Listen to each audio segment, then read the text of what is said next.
Guru Diksha IAS presents News Spot at 8 p.m. Hello ಗೆಳೆಯರೇ, ತಮ್ಮೆಲ್ಲರಿಗೂ ಗುರುದೀಕ್ಷಾ IAS ಪ್ರಸ್ತುತಪಡಿಸುವ news spot analysis ಕಾರ್ಯಕ್ರಮಕ್ಕೆ ಸ್ವಾಗತ. ಇವತ್ತಿನ ಈ ಒಂದು ಸಂಚಿಕೆಯಲ್ಲಿ 21 ಜೂನ್ 2022ರಲ್ಲಿ ಬಂದಂತಹ ಮುಖ್ಯವಾದ ವಿಷಯಗಳಿಗೆ ಸಂಬಂಧಿಸಿದಂತಹ ಚರ್ಚೆ ಇದಾಗಿರುತ್ತದೆ. ನಿನ್ನೆ ಮಾಡಿದಂತಹ ಸುದ್ದಿ ವಿಶ್ಲೇಷಣೆಯಲ್ಲಿ ಒಂದಿಷ್ಟು ತಾಂತ್ರಿಕ ಲೋಪದೋಷಗಳಿಂದಾಗಿ 8 ಗಂಟೆಗೆ ಬರಬೇಕಾದಂತಹ ಕಾರ್ಯಕ್ರಮ ಸ್ವಲ್ಪ ತಡವಾಗಿ ಬಂದಿತ್ತು. ಅದಕ್ಕೋಸ್ಕರ ಗುರುದೀಕ್ಷಾ ವತಿಯಿಂದ ತಮಗೆಲ್ಲರಿಗೂ ಕ್ಷಮೆಯನ್ನ ಕೋರುತ್ತಾ ಇವತ್ತಿನ ಈ ಒಂದು ಸಂಚಿಕೆಯಲ್ಲಿ ದಿ ಹಿಂದೂ ಮತ್ತು ಹಿಂದೂಸ್ತಾನ್ ಟೈಮ್ಸ್ ನಲ್ಲಿ ಬಂದಿರುವಂತಹ ಮುಖ್ಯವಾದ ವಿಷಯಗಳಿಗೆ ಸಂಬಂಧಿಸಿದಂತೆ ಚರ್ಚೆಯನ್ನ ನೋಡೋಣ. ಇಂದಿನ ಮೊದಲನೇ article at the centre of job creation. ಇವತ್ತು ಭಾರತದಲ್ಲಿ ಅಗ್ನಿಪಥ್ ಕಾರ್ಯಕ್ರಮ ಬಂದ ನಂತರ ಉದ್ಯೋಗಾವಕಾಶಗಳಿಗೆ ಸಂಬಂಧಿಸಿದಂತೆ ಬಹುದೊಡ್ಡ ಮಟ್ಟದಲ್ಲಿ ಚರ್ಚೆ ಏನು ಆಗ್ತಾ ಇರುವಂತದ್ದು ತಮಗೆಲ್ಲ ಗೊತ್ತೇ ಇರುವಂತಹ ಮಾಹಿತಿಯಾಗಿರುತ್ತದೆ. ಆ ಒಂದು ನಿಟ್ಟಿನಲ್ಲಿ ಇವತ್ತಿನ ಈ ಒಂದು ದಿ ಹಿಂದೂ ನ್ಯೂಸ್ ಪೇಪರ್ ನಲ್ಲಿ ಲೇಖಕರು ಯಾವ ಯಾವ ಕ್ಷೇತ್ರಗಳಲ್ಲಿ ಯಾವ ರೀತಿ ಉದ್ಯೋಗಾವಕಾಶಗಳು ಕಡಿಮೆ ಆಗಿದ್ದಾವೆ ಅಥವಾ ದೇಶದ ಆರ್ಥಿಕ ವ್ಯವಸ್ಥೆಯಲ್ಲಿ ಇವತ್ತು ಉದ್ಯೋಗಕ್ಕೆ ಸಂಬಂಧಿಸಿದಂತೆ ನಾವು ಏನು ನೈಜ ಚಿತ್ರಣವಿದೆ, ಅದಕ್ಕೆ ಸಂಬಂಧಿಸಿದಂತೆ ಸರ್ಕಾರ ಏನೇನೆಲ್ಲ ಕ್ರಮಗಳನ್ನ ಕೈಗೊಳ್ಳುವ ಅವಶ್ಯಕತೆ ಇದೆ ಅನ್ನುವಂತಹ ವಿಷಯಕ್ಕೆ ಸಂಬಂಧಿಸಿದಂತಹ ಚರ್ಚೆ ಇದಾಗಿರುತ್ತದೆ. ಈ ಒಂದು ಸುದ್ದಿ ವಿಶ್ಲೇಷಣೆ ನಮಗೆ ಎಕ್ಸಾಮಿನೇಷನ್ ಪಾಯಿಂಟ್ ಆಫ್ ವ್ಯೂ ಅಲ್ಲಿ ನೋಡಿದಾಗ UPSC ಅಲ್ಲಿ GS ಪೇಪರ್ 2 ಸೋಷಿಯಲ್ ಜಸ್ಟಿಸ್ ಗೆ ಸಂಬಂಧಿಸಿದಂತೆ ಬಹುಮುಖ್ಯಕರವಾಗಿ ನಮಗೆ ಈ ಆರ್ಟಿಕಲ್ ಒಂದಿಷ್ಟು ನಾಲೆಜ್ ಅನ್ನು ಕೊಡುತ್ತದೆ. ಅಂಡ್ ಯಾವುದೇ ಜಾಬ್ ಅಥವಾ ಎಂಪ್ಲಾಯ್ಮೆಂಟ್ ಗೆ ಸಂಬಂಧಿಸಿದಂತೆ ಉತ್ತರವಾಗಿರಬಹುದು ಎಸ್ಸೆಗಳನ್ನು ಬರೀತಾ ಇರುವಂತಹ ಸಂದರ್ಭದಲ್ಲಿ ಇಲ್ಲಿ ಕೊಟ್ಟಿರುವಂತಹ ಮಾಹಿತಿ ನಮಗೆ ತುಂಬಾ ಅನುಕೂಲವಾಗುತ್ತದೆ. ತಮಗೆಲ್ಲ ಈಗಾಗಲೇ ಗೊತ್ತಿರೋ ಹಾಗೆ ಅಗ್ನಿಪಥ್ ಕಾರ್ಯಕ್ರಮದ ಅಡಿಯಲ್ಲಿ ಭಾರತ ಸರ್ಕಾರ ಮುಂದಿನ 18 ತಿಂಗಳ ಸಮಯದಲ್ಲಿ 10 ಲಕ್ಷ ಉದ್ಯೋಗಾವಕಾಶಗಳನ್ನ ಆರ್ಮಿ ಅಥವಾ ಸೈನ್ಯ, GST ಡಿಪಾರ್ಟ್ಮೆಂಟ್ ಮತ್ತು ರೈಲ್ವೇಸ್ ನಲ್ಲಿ ಯೂತ್ ಭಾರತದ ಯುವಕರಿಗೆ ಕಲ್ಪಿಸಿಕೊಡುವಂತಹ ಮಹತ್ತರವಾದಂತಹ ಟಾರ್ಗೆಟ್ ಏನೋ ಇಟ್ಟಿದೆ. ಆದರೆ ಈ 10 ಲಕ್ಷ ಉದ್ಯೋಗಾವಕಾಶಗಳು ದೇಶದಲ್ಲಿ ಇರುವಂತಹ ನಿರುದ್ಯೋಗದ ಸಮಸ್ಯೆಯನ್ನ ಪರಿಹರಿಸುವುದರಲ್ಲಿ ಅಸ್ತ್ರವಾಗುತ್ತದೆಯಾ ಅನ್ನುವಂತಹ ಪ್ರಶ್ನೆ ದೊಡ್ಡದಾಗಿ ಎದುರಿಗೆ ನಿಲ್ಲುತ್ತದೆ. ಒಂದಿಷ್ಟು ಸಂಘ ಸಂಸ್ಥೆಗಳು ಅಥವಾ ವಿಶ್ಲೇಷಕರು ಹೇಳ್ತಾ ಇರೋ ಹಾಗೆ ಈ 10 ಲಕ್ಷ ಏನು ಉದ್ಯೋಗಾವಕಾಶಗಳು ಭಾರತ ಸರ್ಕಾರ ಎದುರಿಗೆ ತರ್ತಾ ಇದೆಯೋ ಅದರಲ್ಲಿ 80% ಭಾಗ ಅಥವಾ ಇವತ್ತು ಉದ್ಯೋಗ ಬೇಕು ಅಂತ ಹೇಳಿ ಓಡಾಡ್ತಾ ಇರುವಂತಹವರಲ್ಲಿ 80% ಜನ 10 ಲಕ್ಷ ಉದ್ಯೋಗಾವಕಾಶಗಳು ಪಡ್ಕೊಳ್ಳುವಂತಹವರು ಅನ್ನುವಂಥದ್ದನ್ನ ಹೇಳ್ತಾ ಇರುವಂತದ್ದು. ಹಾಗಾದ್ರೆ ಇನ್ನೂ ಹೆಚ್ಚಿಗೆ ಜನ ಉದ್ಯೋಗವನ್ನ ಪಡ್ಕೊಳ್ಳುವಂತಹ ಅಥವಾ ಉದ್ಯೋಗ ಬೇಕು ಅಂತ ಹೇಳಿ ತಿರುಗಾಡ್ತಾ ಇರುವಂತಹವರು ಇದಾರೆ ಅನ್ನುವಂಥದ್ದನ್ನ ಹೇಳ್ತಾ ಇರುವಂತದ್ದು.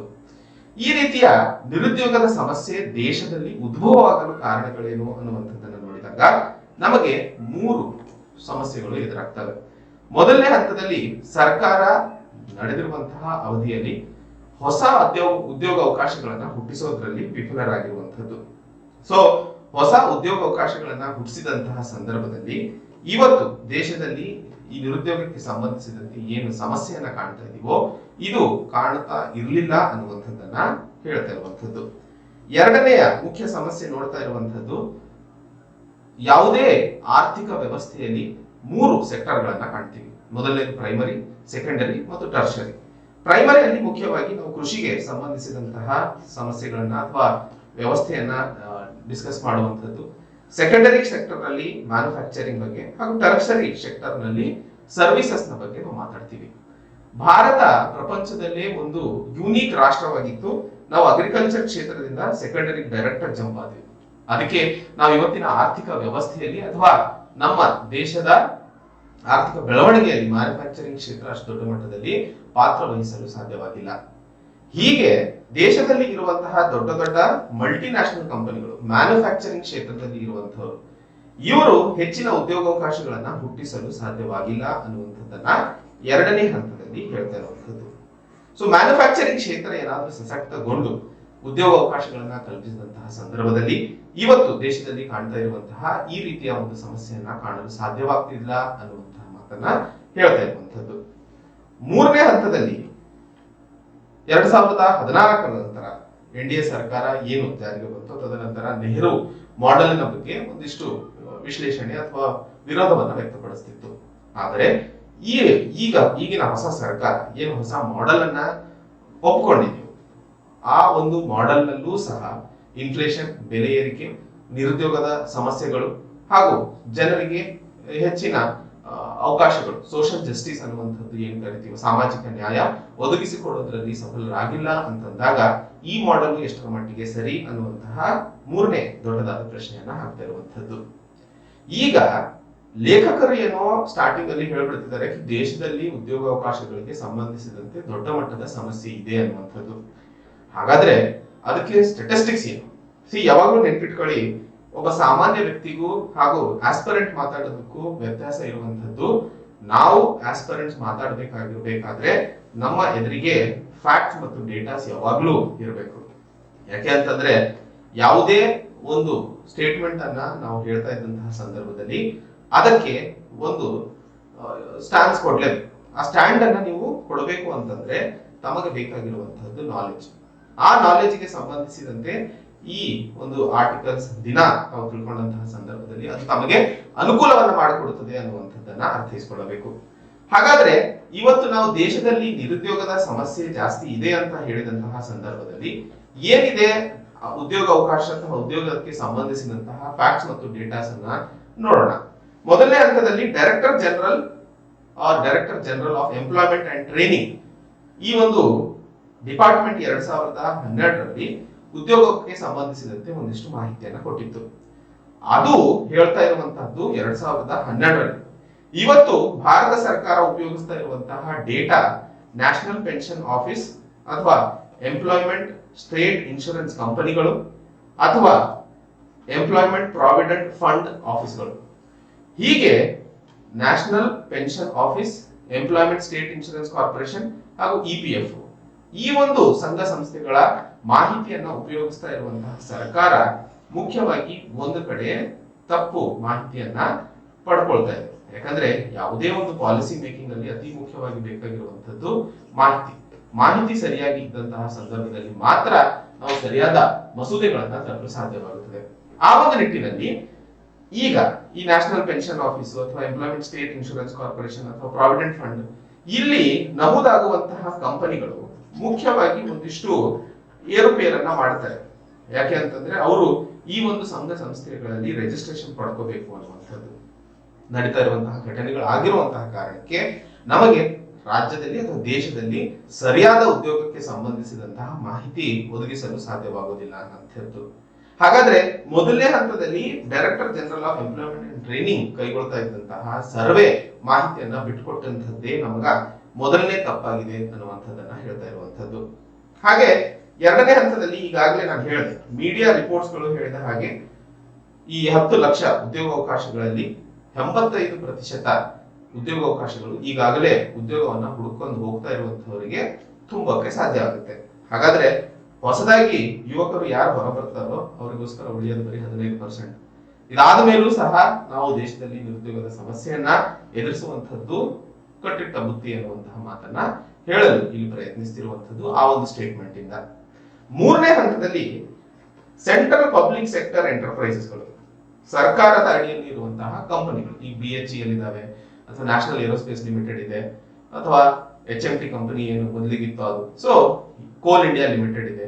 ಹೀಗೆ ಸರ್ಕಾರದ ಅಧಿನಿಯಮದಲ್ಲಿ ಅಥವಾ ಸರ್ಕಾರದ ಕೆಳಗಡೆ ಇರುವಂತಹ ಕಂಪನಿಗಳನ್ನ ಸೆಂಟ್ರಲ್ ಪಬ್ಲಿಕ್ ಸೆಕ್ಟರ್ ಎಂಟರ್ಪ್ರೈಸಸ್ ಅಂತ ಕರಿತೀವಿ. ಈ ಸೆಂಟ್ರಲ್ ಪಬ್ಲಿಕ್ ಸೆಕ್ಟರ್ ಎಂಟರ್ಪ್ರೈಸಸ್ಗಳು ದೇಶದಲ್ಲಿ ಒಟ್ಟು 241 ಕಂಪನಿಗಳನ್ನ ನಾವು ಕಾಣ್ತೀವಿ.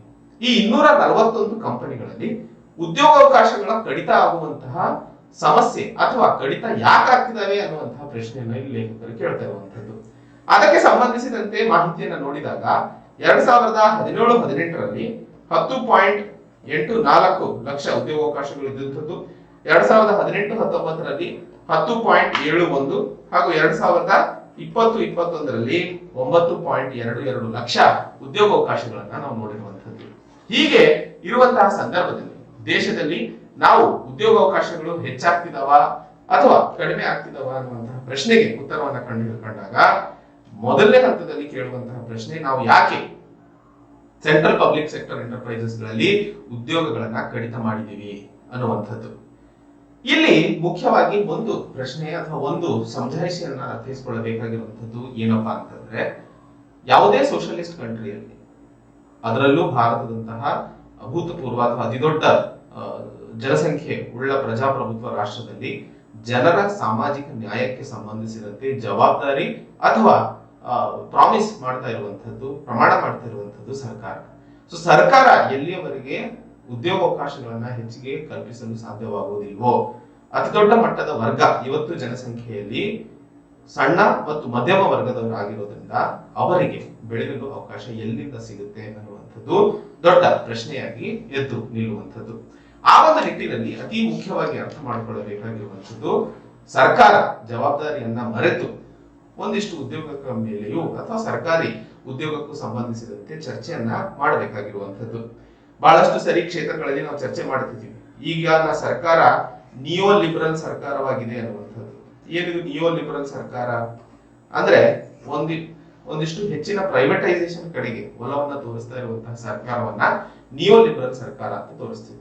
ಆದರೆ ಪ್ರೈವೇಟ್ ಕ್ಷೇತ್ರವಾದರೂ ಉದ್ಯೋಗಾವಕಾಶಗಳನ್ನ ಕಲ್ಪಿಸೋದ್ರಲ್ಲಿ ಸಫಲವಾಗಿದೆಯಾ ಅನ್ನುವಂತಹ ಪ್ರಶ್ನೆ ನೋಡಿದಾಗ, ಪ್ರೈವೇಟ್ ಕ್ಷೇತ್ರದಲ್ಲಿ ಅದರಲ್ಲೂ ಮುಖ್ಯವಾಗಿ ಮ್ಯಾನುಫ್ಯಾಕ್ಚರಿಂಗ್ ಕ್ಷೇತ್ರದಲ್ಲಿ ನಾನು ಹೇಳಿದೆ ಈಗಾಗಲೇ, ಇದು ಕಲ್ಪಿಸಬೇಕಾದಂತಹ ಉದ್ಯೋಗಾವಕಾಶಗಳು ಕಲ್ಪಿಸದೇ ಇರುವಂತದ್ದು ಇವತ್ತು ಸಮಾಜಕ್ಕೆ ದೊಡ್ಡ ಸಮಸ್ಯೆ ಆಗಿದೆ ಅನ್ನುವಂಥದ್ದು.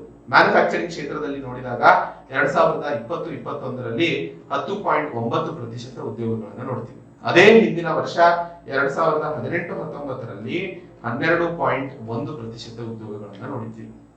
ಹೀಗೆ ಇರುವಂತಹ ಸಂದರ್ಭದಲ್ಲಿ ಉದ್ಯೋಗಾವಕಾಶಗಳು ಪ್ರೈವೇಟ್ ಅಲ್ಲೂ ಸಹ ಕಡಿಮೆ ಆಗ್ತಾ ಹೋಗ್ತಿದ್ದಾವೆ. ಹಾಗಾದ್ರೆ ಜನರಿಗೆ ಉದ್ಯೋಗಗಳು ಎಲ್ಲಿಂದ ಉದ್ಭವ ಆಗ್ತವೆ? ಅದರ ಜವಾಬ್ದಾರಿಯನ್ನ ತಗೊಳ್ಳೋರಾದ್ರೆ ಯಾರು? ಬಹಳಷ್ಟು ಸರಿ ತಾವು ಉತ್ತಮ ಶಿಕ್ಷಣವನ್ನ ಪಡ್ಕೋಬೇಕು, ಶಿಕ್ಷಣ ಪಡ್ಕೊಂಡಂತಹ ಸಂದರ್ಭದಲ್ಲಿ ಉದ್ಯೋಗಾವಕಾಶಗಳು ಹೆಚ್ಚಾಗ್ತವೆ ಅನ್ನುವಂತಹ ಮಾತನ್ನ ಹೇಳಲಾಗುತ್ತೆ. ಆದರೆ 18ರಿಂದ 29 ವಯಸ್ಸಿನ ಮಧ್ಯದಲ್ಲಿ ಇರುವಂತಹ ಯುವಕರು ಯಾರೆಲ್ಲ 12ನೇ ತರಗತಿಯಕ್ಕಿಂತಲೂ ಮೇಲೆ ಓದಿದಾರೋ ಅವರಲ್ಲೂ ಸಹ ದೊಡ್ಡ ಮಟ್ಟದಲ್ಲಿ ನಾವು ನಿರುದ್ಯೋಗದ ಸಮಸ್ಯೆಯನ್ನ ಕಾಣ್ತಾ ಇದ್ದೀವಿ. ಹೀಗೆ ಇರುವಂತಹ ಸಂದರ್ಭದಲ್ಲಿ ದೇಶದಲ್ಲಿ ಇನ್ಫಾರ್ಮಲ್ ಕ್ಷೇತ್ರದಲ್ಲಿ ಕೆಲಸಗಳು ಹೆಚ್ಚಾಗ್ತಾ ಇರುವಂತದ್ದು. ಏನಿದೆ ಇನ್ಫಾರ್ಮಲ್ ಮತ್ತು ಫಾರ್ಮಲ್ ಕ್ಷೇತ್ರ?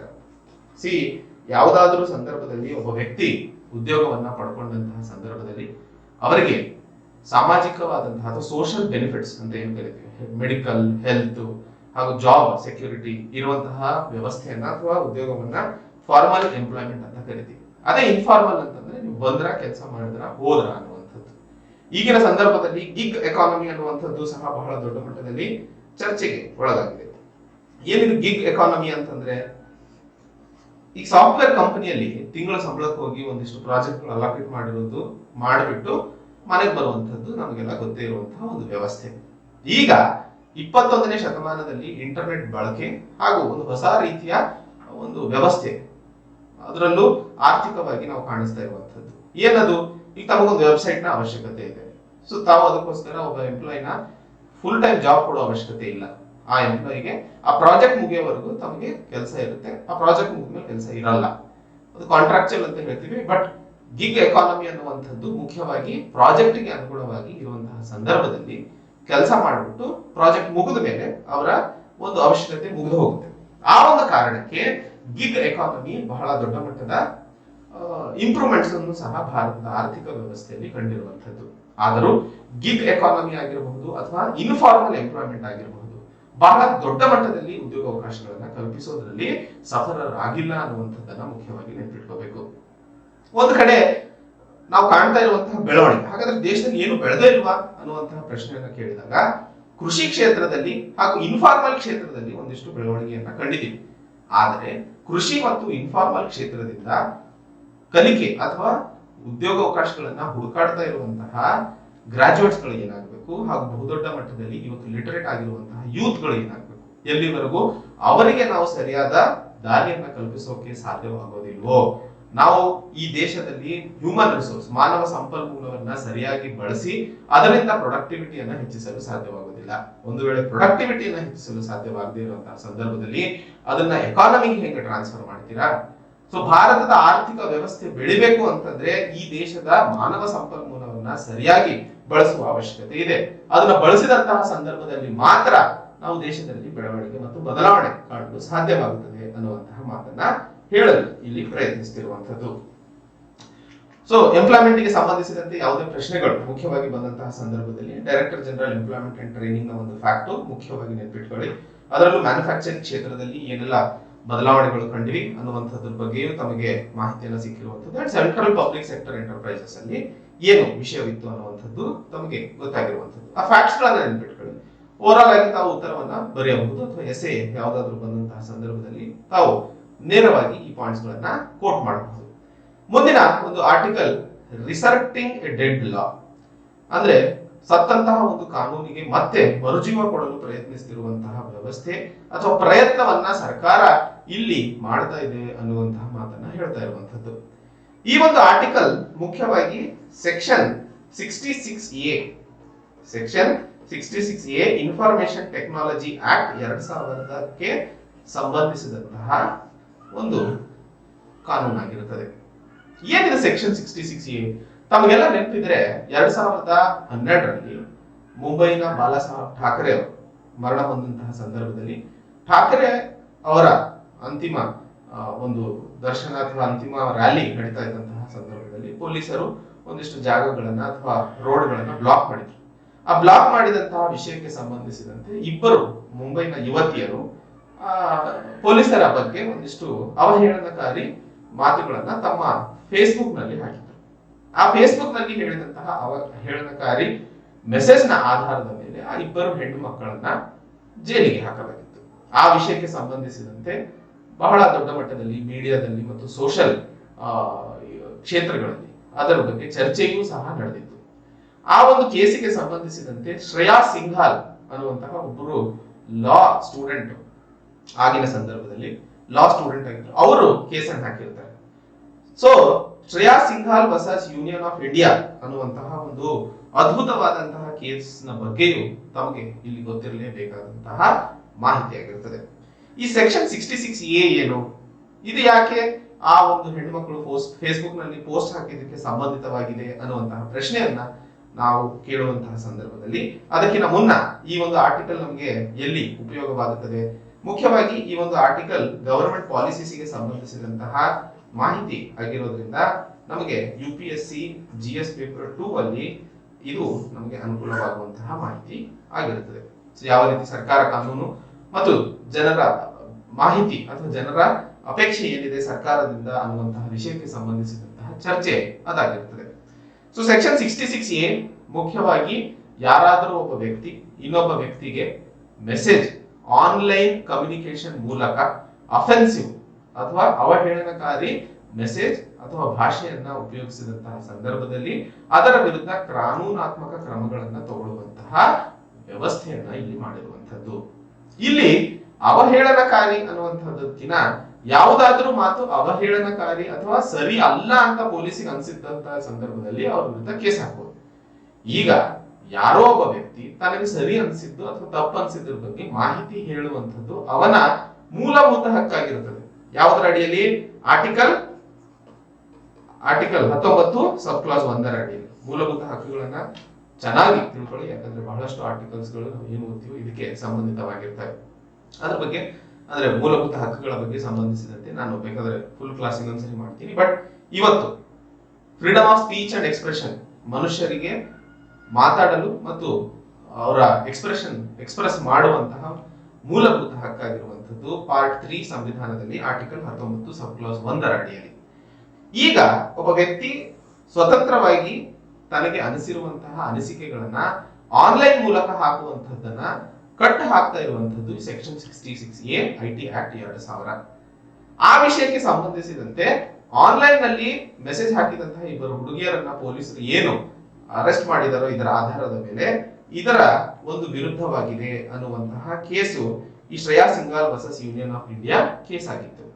ಆ ಕೇಸಿನಲ್ಲಿ ಶ್ರೇಯಾ ಸಿಂಘಾಲ್ ಅವರು ಗೆದ್ದಿದ್ದು ಇದನ್ನ ಅನ್ಕಾನ್ಸ್ಟಿಟ್ಯೂಷನಲ್ ಅಂತ ಹೇಳಿ ಸರ್ವೋಚ್ಚ ನ್ಯಾಯಾಲಯವು ಹೊಡೆದು ಹಾಕಿತ್ತು. ಆ ಸಂದರ್ಭದಲ್ಲಿ ಈ ಒಂದು ಕಾನೂನು ಇವತ್ತು ಸತ್ತು ಹೋಗಿದೆ. ಅದಕ್ಕೆ ಇಲ್ಲಿ ಡೆಡ್ ಲಾ ಅನ್ನ ಮತ್ತೆ ಹುಟ್ಟು ಹಾಕ್ತಿದೆ. ಹಾಗಾದ್ರೆ ಮತ್ತೆ ಹುಟ್ಟು ಹಾಕುವಂತಹ ಪ್ರಯತ್ನ ಏನ್ ನಡೀತಾ ಇದೆ? ಮೊದಲನೇ ಹಂತದಲ್ಲಿ ಯುನೈಟೆಡ್ ನೇಷನ್ಸ್ ಒಂದು ಪ್ಲಾಟ್ಫಾರ್ಮ್ ನಲ್ಲಿ ಸೈಬರ್ ಕ್ರೈಮ್ ನ ವಿರುದ್ಧ ಹೊರದಾಡುವಂತಹ ವಿಷಯಕ್ಕೆ ಸಂಬಂಧಿಸಿದಂತೆ ಭಾರತ ಸರ್ಕಾರ ಒಂದು ಕಾನೂನನ್ನ ತರುವ ಅವಶ್ಯಕತೆ ಇದೆ ಅನ್ನುವಂತಹ ಮಾತನ್ನ ಹೇಳಿದೆ. ಆ ಕಾನೂನಿನ ಅಡಿಯಲ್ಲಿ ಆನ್ಲೈನ್ ನಲ್ಲಿ ಯಾರಾದರೂ ಅವಹೇಳನಕಾರಿ ಹೇಳಿದಂತಹ ಅಥವಾ ಸರ್ಕಾರದ ವಿರುದ್ಧ ಮಾತಾಡುವಂತಹ ವಿಷಯಗಳನ್ನ ಕಾನೂನಾತ್ಮಕ ಕ್ರಮ ತಗೊಳ್ಳುವಂತಹ ವ್ಯವಸ್ಥೆ ಮಾಡುವ ಅವಶ್ಯಕತೆ ಇದೆ ಅನ್ನುವಂಥದ್ದನ್ನ ಅಂತಾರಾಷ್ಟ್ರೀಯ ಒಂದು ಪ್ಲಾಟ್ಫಾರ್ಮ್ ನಲ್ಲಿ ಹೇಳಿರುವಂತದ್ದು. ಅಂದ್ರೆ ಇಲ್ಲಿ ಬಹುಮುಖ್ಯವಾಗಿ ನೆನಪಿಟ್ಕೊಳ್ಳಿ, ಸರ್ಕಾರ ತಂದಿರುವಂತಹ ಕಾನೂನನ್ನ ಸರ್ವೋಚ್ಚ ನ್ಯಾಯಾಲಯವು ಹೊಡೆದಾಕಿದೆ. ಈಗ ಮತ್ತೆ ಕಾನೂನನ್ನ ತಂದಂತಹ ಸಂದರ್ಭದಲ್ಲಿ ಅದು ನಿಲ್ಲಕ್ಕೆ ಸಾಧ್ಯನೇ ಇಲ್ಲ. ಯಾಕಂದ್ರೆ ಮತ್ತೆ freedom of speech and expression ವಿರುದ್ಧ ಕಾನೂನು ತರ್ತಾ ಇರುವಂತಹ ಸಂದರ್ಭದಲ್ಲಿ ಆರ್ಟಿಕಲ್ 13ರ ಅಡಿಯಲ್ಲಿ ಸಂವಿಧಾನದಲ್ಲಿ ಪ್ರಾವಿಷನ್ ಇದೆ ಸರ್ವೋಚ್ಚ ನ್ಯಾಯಾಲಯಕ್ಕೆ, any law in contravention to fundamental rights can be declared as null or void ಅನ್ನುವಂತಹ ಮಾತನ್ನ ಹೇಳುತ್ತೆ. ಸರ್ಕಾರ ತರುವಂತಹ ಯಾವುದೇ ಕಾನೂನು ಮೂಲಭೂತ ಹಕ್ಕುಗಳ ವಿರುದ್ಧ ಇದ್ದಂತಹ ಸಂದರ್ಭದಲ್ಲಿ ಅದನ್ನ ಶೂನ್ಯ ಮಾಡುವಂತಹ ಶಕ್ತಿ ಸರ್ವೋಚ್ಚ ನ್ಯಾಯಾಲಯಕ್ಕೆ ಇದೆ ಅನ್ನುವಂಥದ್ದು. ಅದೇ ನಿಟ್ಟಿನಲ್ಲಿ ಈಗ ಸರ್ಕಾರ ಅಂತಾರಾಷ್ಟ್ರೀಯ ಪ್ಲಾಟ್ಫಾರ್ಮ್ ನಿಂದ ತರಲು ಪ್ರಯತ್ನಿಸುತ್ತಿರುವಂತದ್ದು. ಇಲ್ಲಿ ಮುಖ್ಯವಾಗಿ ನೆನಪಿಟ್ಕೋಬೇಕಾಗಿರುವಂತದ್ದು ಆರ್ಟಿಕಲ್ 253ರ ಬಗ್ಗೆ. ಆರ್ಟಿಕಲ್ 253ರ ಅಡಿಯಲ್ಲಿ ಪಾರ್ಲಿಮೆಂಟ್ಗೆ ಸಂವಿಧಾನ ಒಂದು ಪವರ್ ಅನ್ನು ಕೊಡ್ತಾರೆ. ಅದರ ಅಡಿಯಲ್ಲಿ ಅಂತಾರಾಷ್ಟ್ರೀಯ ಮಟ್ಟದಲ್ಲಿ ಯಾವುದೇ ಕಾನೂನುಗಳು ಏನು ಇರ್ತಾವೋ ಅವುಗಳನ್ನ ದೇಶದ ಒಂದು ಭಾಗದಲ್ಲಿ ಅಥವಾ ಇಡೀ ದೇಶದಲ್ಲಿ ಇಂಪ್ಲಿಮೆಂಟ್ ಮಾಡಬೇಕಾದಂತಹ ಸಂದರ್ಭದಲ್ಲಿ ಕಾನೂನು ತರುವಂತಹ ವ್ಯವಸ್ಥೆ ಅಥವಾ ಶಕ್ತಿಯನ್ನ ಪಾರ್ಲಿಮೆಂಟ್ಗೆ ಕೊಡ್ತಾ ಇರುವಂತದ್ದು. ಅಂದ್ರೆ ನಾಳೆ ಸರ್ಕಾರ ಹೇಳುತ್ತೆ ಅಂತಾರಾಷ್ಟ್ರೀಯ ಸಂಸ್ಥೆಗಳು ಹೇಳಿದಂತಹ ಕಾರಣಕ್ಕೆ ಈ ಒಂದು ಸೆಕ್ಷನ್ 66A ರೀತಿಯ ಒಂದು ಕಾನೂನನ್ನ ಭಾರತಕ್ಕೆ ತರುವಂತಹದ್ದು ಅವಶ್ಯಕವಾಗಿದೆ ಅನ್ನುವಂಥದ್ದನ್ನ. ಆದರೆ ಇಲ್ಲಿ ಹೇಳಲು ಪ್ರಯತ್ನಿಸುತ್ತಿರುವಂತಹ ಅತಿ ಮುಖ್ಯವಾದ ವಿಷಯ ಏನಪ್ಪಾ ಅಂತಂದ್ರೆ, ಯುರೋಪ್ ಮತ್ತು ಬೇರೆ ರಾಷ್ಟ್ರಗಳು ಅಂದ್ರೆ UK ಮುಖ್ಯವಾಗಿ ಈ ಒಂದು ಕಾನೂನಿನ ವಿರುದ್ಧ ತಮ್ಮ ಧ್ವನಿಯನ್ನ ಎತ್ತಿ ತೋರಿಸಿದ್ದಾರೆ. ಯಾಕೆ ಅಂತಂದ್ರೆ ಇದು ಮಾನವನ ಸ್ಪೀಚ್ ಅಂಡ್ ಎಕ್ಸ್ಪ್ರೆಷನ್ ವಿರುದ್ಧ, ಅದು ಮೂಲಭೂತ ಹಕ್ಕಾಗಿದೆ, ಅದಕ್ಕೆ ಯಾವುದೇ ರೀತಿಯ ತಡೆಯನ್ನ ಹಾಕಲು ಸಾಧ್ಯವಿಲ್ಲ ಅನ್ನುವಂತಹ ಕಾರಣಕ್ಕೆ. ಆದರೆ ಸರ್ಕಾರ ಇಲ್ಲಿ ಈ ರೀತಿಯ ಕಾನೂನನ್ನ ತರುವಂತಹ ಅವಶ್ಯಕತೆ ಏನಿದೆ, ತಂದಂತಹ ಸಂದರ್ಭದಲ್ಲಿ ಅದನ್ನ ನಾವು ಭಾರತದಲ್ಲಿ ತರಲು ಸಾಧ್ಯವಿದೆಯಾ? ತರಲು ಸಾಧ್ಯವಿದೆ. ಯಾಕಂದ್ರೆ ಆರ್ಟಿಕಲ್ 253ರ ಅಡಿಯಲ್ಲಿ ಭಾರತ ಒಂದು ಡ್ಯುಯಲಿಸ್ಟ್ ರಾಷ್ಟ್ರವಾಗಿರುತ್ತದೆ. ಇಲ್ಲಿ ಡ್ಯುಯಲಿಸ್ಟ್ ಮತ್ತು ಮೋನೋಯಿಸ್ಟ್ ಅನ್ನುವಂತಹ ಎರಡು ಪದಗಳನ್ನು ಉಪಯೋಗಿಸಲಾಗಿದೆ ಆರ್ಟಿಕಲ್ ಅಲ್ಲಿ. ಮೋನೋಯಿಸ್ಟ್ ಅಂತಂದ್ರೆ ಯಾವುದೇ ಅಂತಾರಾಷ್ಟ್ರೀಯ ಕಾನೂನು ಜಾರಿಗೆ ಬಂದಂತಹ ಸಂದರ್ಭದಲ್ಲಿ ಆ ರಾಷ್ಟ್ರದಲ್ಲಿ ಆಟೋಮೆಟಿಕ್ ಆಗಿ ಜಾರಿಗೆ ಬಂದ್ಬಿಡುತ್ತೆ. ಅದನ್ನ ಮೋನೋಯಿಸ್ಟ್ ರಾಷ್ಟ್ರಗಳು ಅಂತ ಕರಿತೀವಿ. ಅದೇ ಡ್ಯುಯಲಿಸ್ಟ್ ರಾಷ್ಟ್ರ ಅಂದ್ರೆ ಅಂತಾರಾಷ್ಟ್ರೀಯ ಮಟ್ಟದಲ್ಲಿ ಬಂದಂತಹ ಅಥವಾ ಜಾರಿಗೆ ಬಂದಂತಹ ಕಾನೂನು ಭಾರತದಲ್ಲೂ ಜಾರಿಗೆ ಬರಬೇಕು ಅಂತಂದ್ರೆ ಪಾರ್ಲಿಮೆಂಟ್ ಅಲ್ಲಿ ಅದನ್ನ ಪಾಸ್ ಮಾಡಲೇಬೇಕಾಗಿರುತ್ತದೆ. ಸೊ ಆ ಒಂದು ನಿಟ್ಟಿನಲ್ಲಿ ಭಾರತ ಡ್ಯುಯಲಿಸ್ಟ್ ರಾಷ್ಟ್ರವಾಗಿರುತ್ತದೆ.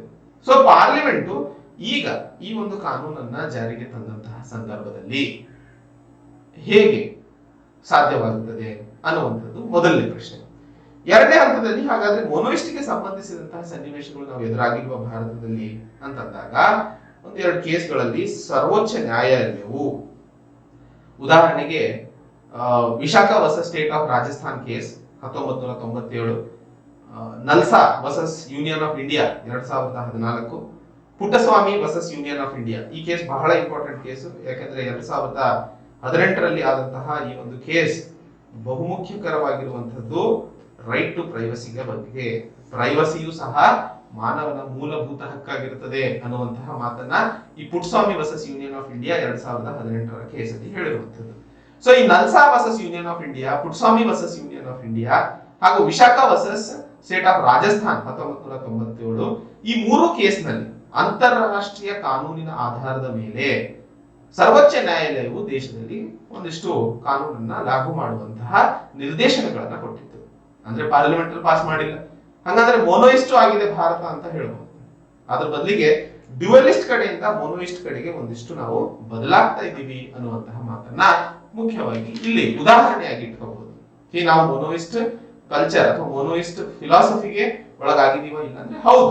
ಸೊ ಸರ್ವೋಚ್ಚ ನ್ಯಾಯಾಲಯ ಈ ರೀತಿಯ ಒಂದು ಮೂರು ಕೇಸ್ಗಳಲ್ಲಿ ಮೋನೋಯಿಸ್ಟ್ ಥಿಯಸಿಸ್ ಅಥವಾ ಥಿಯರಿಯನ್ನ ತೋರಿಸ್ಕೊಟ್ಟಿದೆ ಅನ್ನುವಂತಹ ಮಾತನ್ನ ಉಪಯೋಗಿಸಬಹುದು ಅನ್ನುವಂಥದ್ದನ್ನ ಹೇಳ್ತಾ ಇರುವಂತದ್ದು. ಹಾಗೆ ಇಲ್ಲಿ ಇನ್ನೊಂದು ಅತಿ ಮುಖ್ಯವಾಗಿ ಅರ್ಥ ಮಾಡಿಕೊಳ್ಳಬೇಕಾಗಿರುವಂತದ್ದು, ಈಗ ಒಂದು ಕಡೆ ಏನೋ ಸರ್ವೋಚ್ಚ ನ್ಯಾಯಾಲಯ ಮಾಡಿತ್ತು, ಈಗ ಅದು ಮಾಡಕ್ ಸಾಧ್ಯ ಇಲ್ಲ. ಯಾಕಂದ್ರೆ ಸರ್ವೋಚ್ಚ ನ್ಯಾಯಾಲಯ ಈಗಾಗಲೇ ಈ ರೀತಿಯ ಕಾನೂನು ಆರ್ಟಿಕಲ್ 19 ಸಬ್ ಕ್ಲಾಸ್ 1 ಹಾಗೂ ಆರ್ಟಿಕಲ್ 19 ಸಬ್ ಕ್ಲಾಸ್ 2ರ ಅಡಿಯಲ್ಲಿ ಏನು ಒಂದಿಷ್ಟು ಎಕ್ಸಾಮ್ಷನ್ಸ್ ಗಳಿದಾವೋ ಅದರ ಅನುಗುಣವಾಗಿ ಇಲ್ಲ ಅನ್ನುವಂತಹ ಕಾರಣಕ್ಕೆ ಅಸಂವಿಧಾನಿಕವಾಗಿದೆ ಅನ್ನುವಂತಹ ಮಾತನ್ನ ಹೊಡೆದಾಕಿತ್ತು. ಸೊ ಸರ್ವೋಚ್ಚ ನ್ಯಾಯಾಲಯ ತರಕ್ ಸಾಧ್ಯನೇ ಇಲ್ಲ. ಇರೋ ಎರಡನೇ ಆಪ್ಷನ್, ಸಪೋಸ್ ಒಂದು ವೇಳೆ ಅಂತಾರಾಷ್ಟ್ರೀಯ ಮಟ್ಟದಲ್ಲಿ ಈ ಕಾನೂನು ಜಾರಿಗೆ ಬಂದು ಭಾರತ ಸರ್ಕಾರ ಆ ಕಾನೂನನ್ನ ಭಾರತದಲ್ಲಿ ಅನ್ವಯ ಅಥವಾ ಇಂಪ್ಲಿಮೆಂಟ್ ಮಾಡುವಂತಹ ಆಸೆಯೊಂದಿಗೆ ಪಾರ್ಲಿಮೆಂಟ್ ಸಹ ಪಾಸ್ ಮಾಡುತ್ತೆ.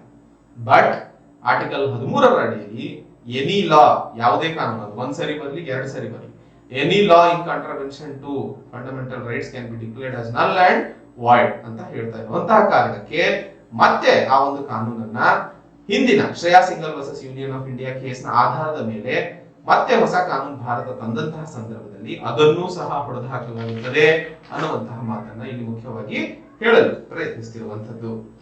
ಸೊ ಇಲ್ಲಿ ತಮಗೆ ಒಂದಿಷ್ಟು 4 ಜಜ್ಮೆಂಟ್ಸ್ ಗಳು ಮುಖ್ಯವಾಗಿ ಗೊತ್ತಾದವು. ಅದರ ಜೊತೆಯಲ್ಲಿ ಸೆಕ್ಷನ್ 66A ಏನು ಅಂಡ್ ಅದರ ಬಗ್ಗೆ ಯಾಕೆ ಇಷ್ಟು ವಿರೋಧ ಇದೆ ಅನ್ನುವಂತಹ ವಿಷಯಕ್ಕೂ ಸಂಬಂಧಿಸಿದಂತಹ ಚರ್ಚೆ ಅದಾಗಿರುತ್ತದೆ. ಯಾವುದೇ ಪ್ರಜಾಪ್ರಭುತ್ವ ರಾಷ್ಟ್ರದಲ್ಲಿ ಅಥವಾ ಮಾನವನಿಗೆ ಬೇಕಾಗಿರುವಂತಹ ಒಂದಿಷ್ಟು ಸ್ವತಂತ್ರಗಳು ಬಹುಮುಖ್ಯಕರವಾಗಿರ್ತವೆ.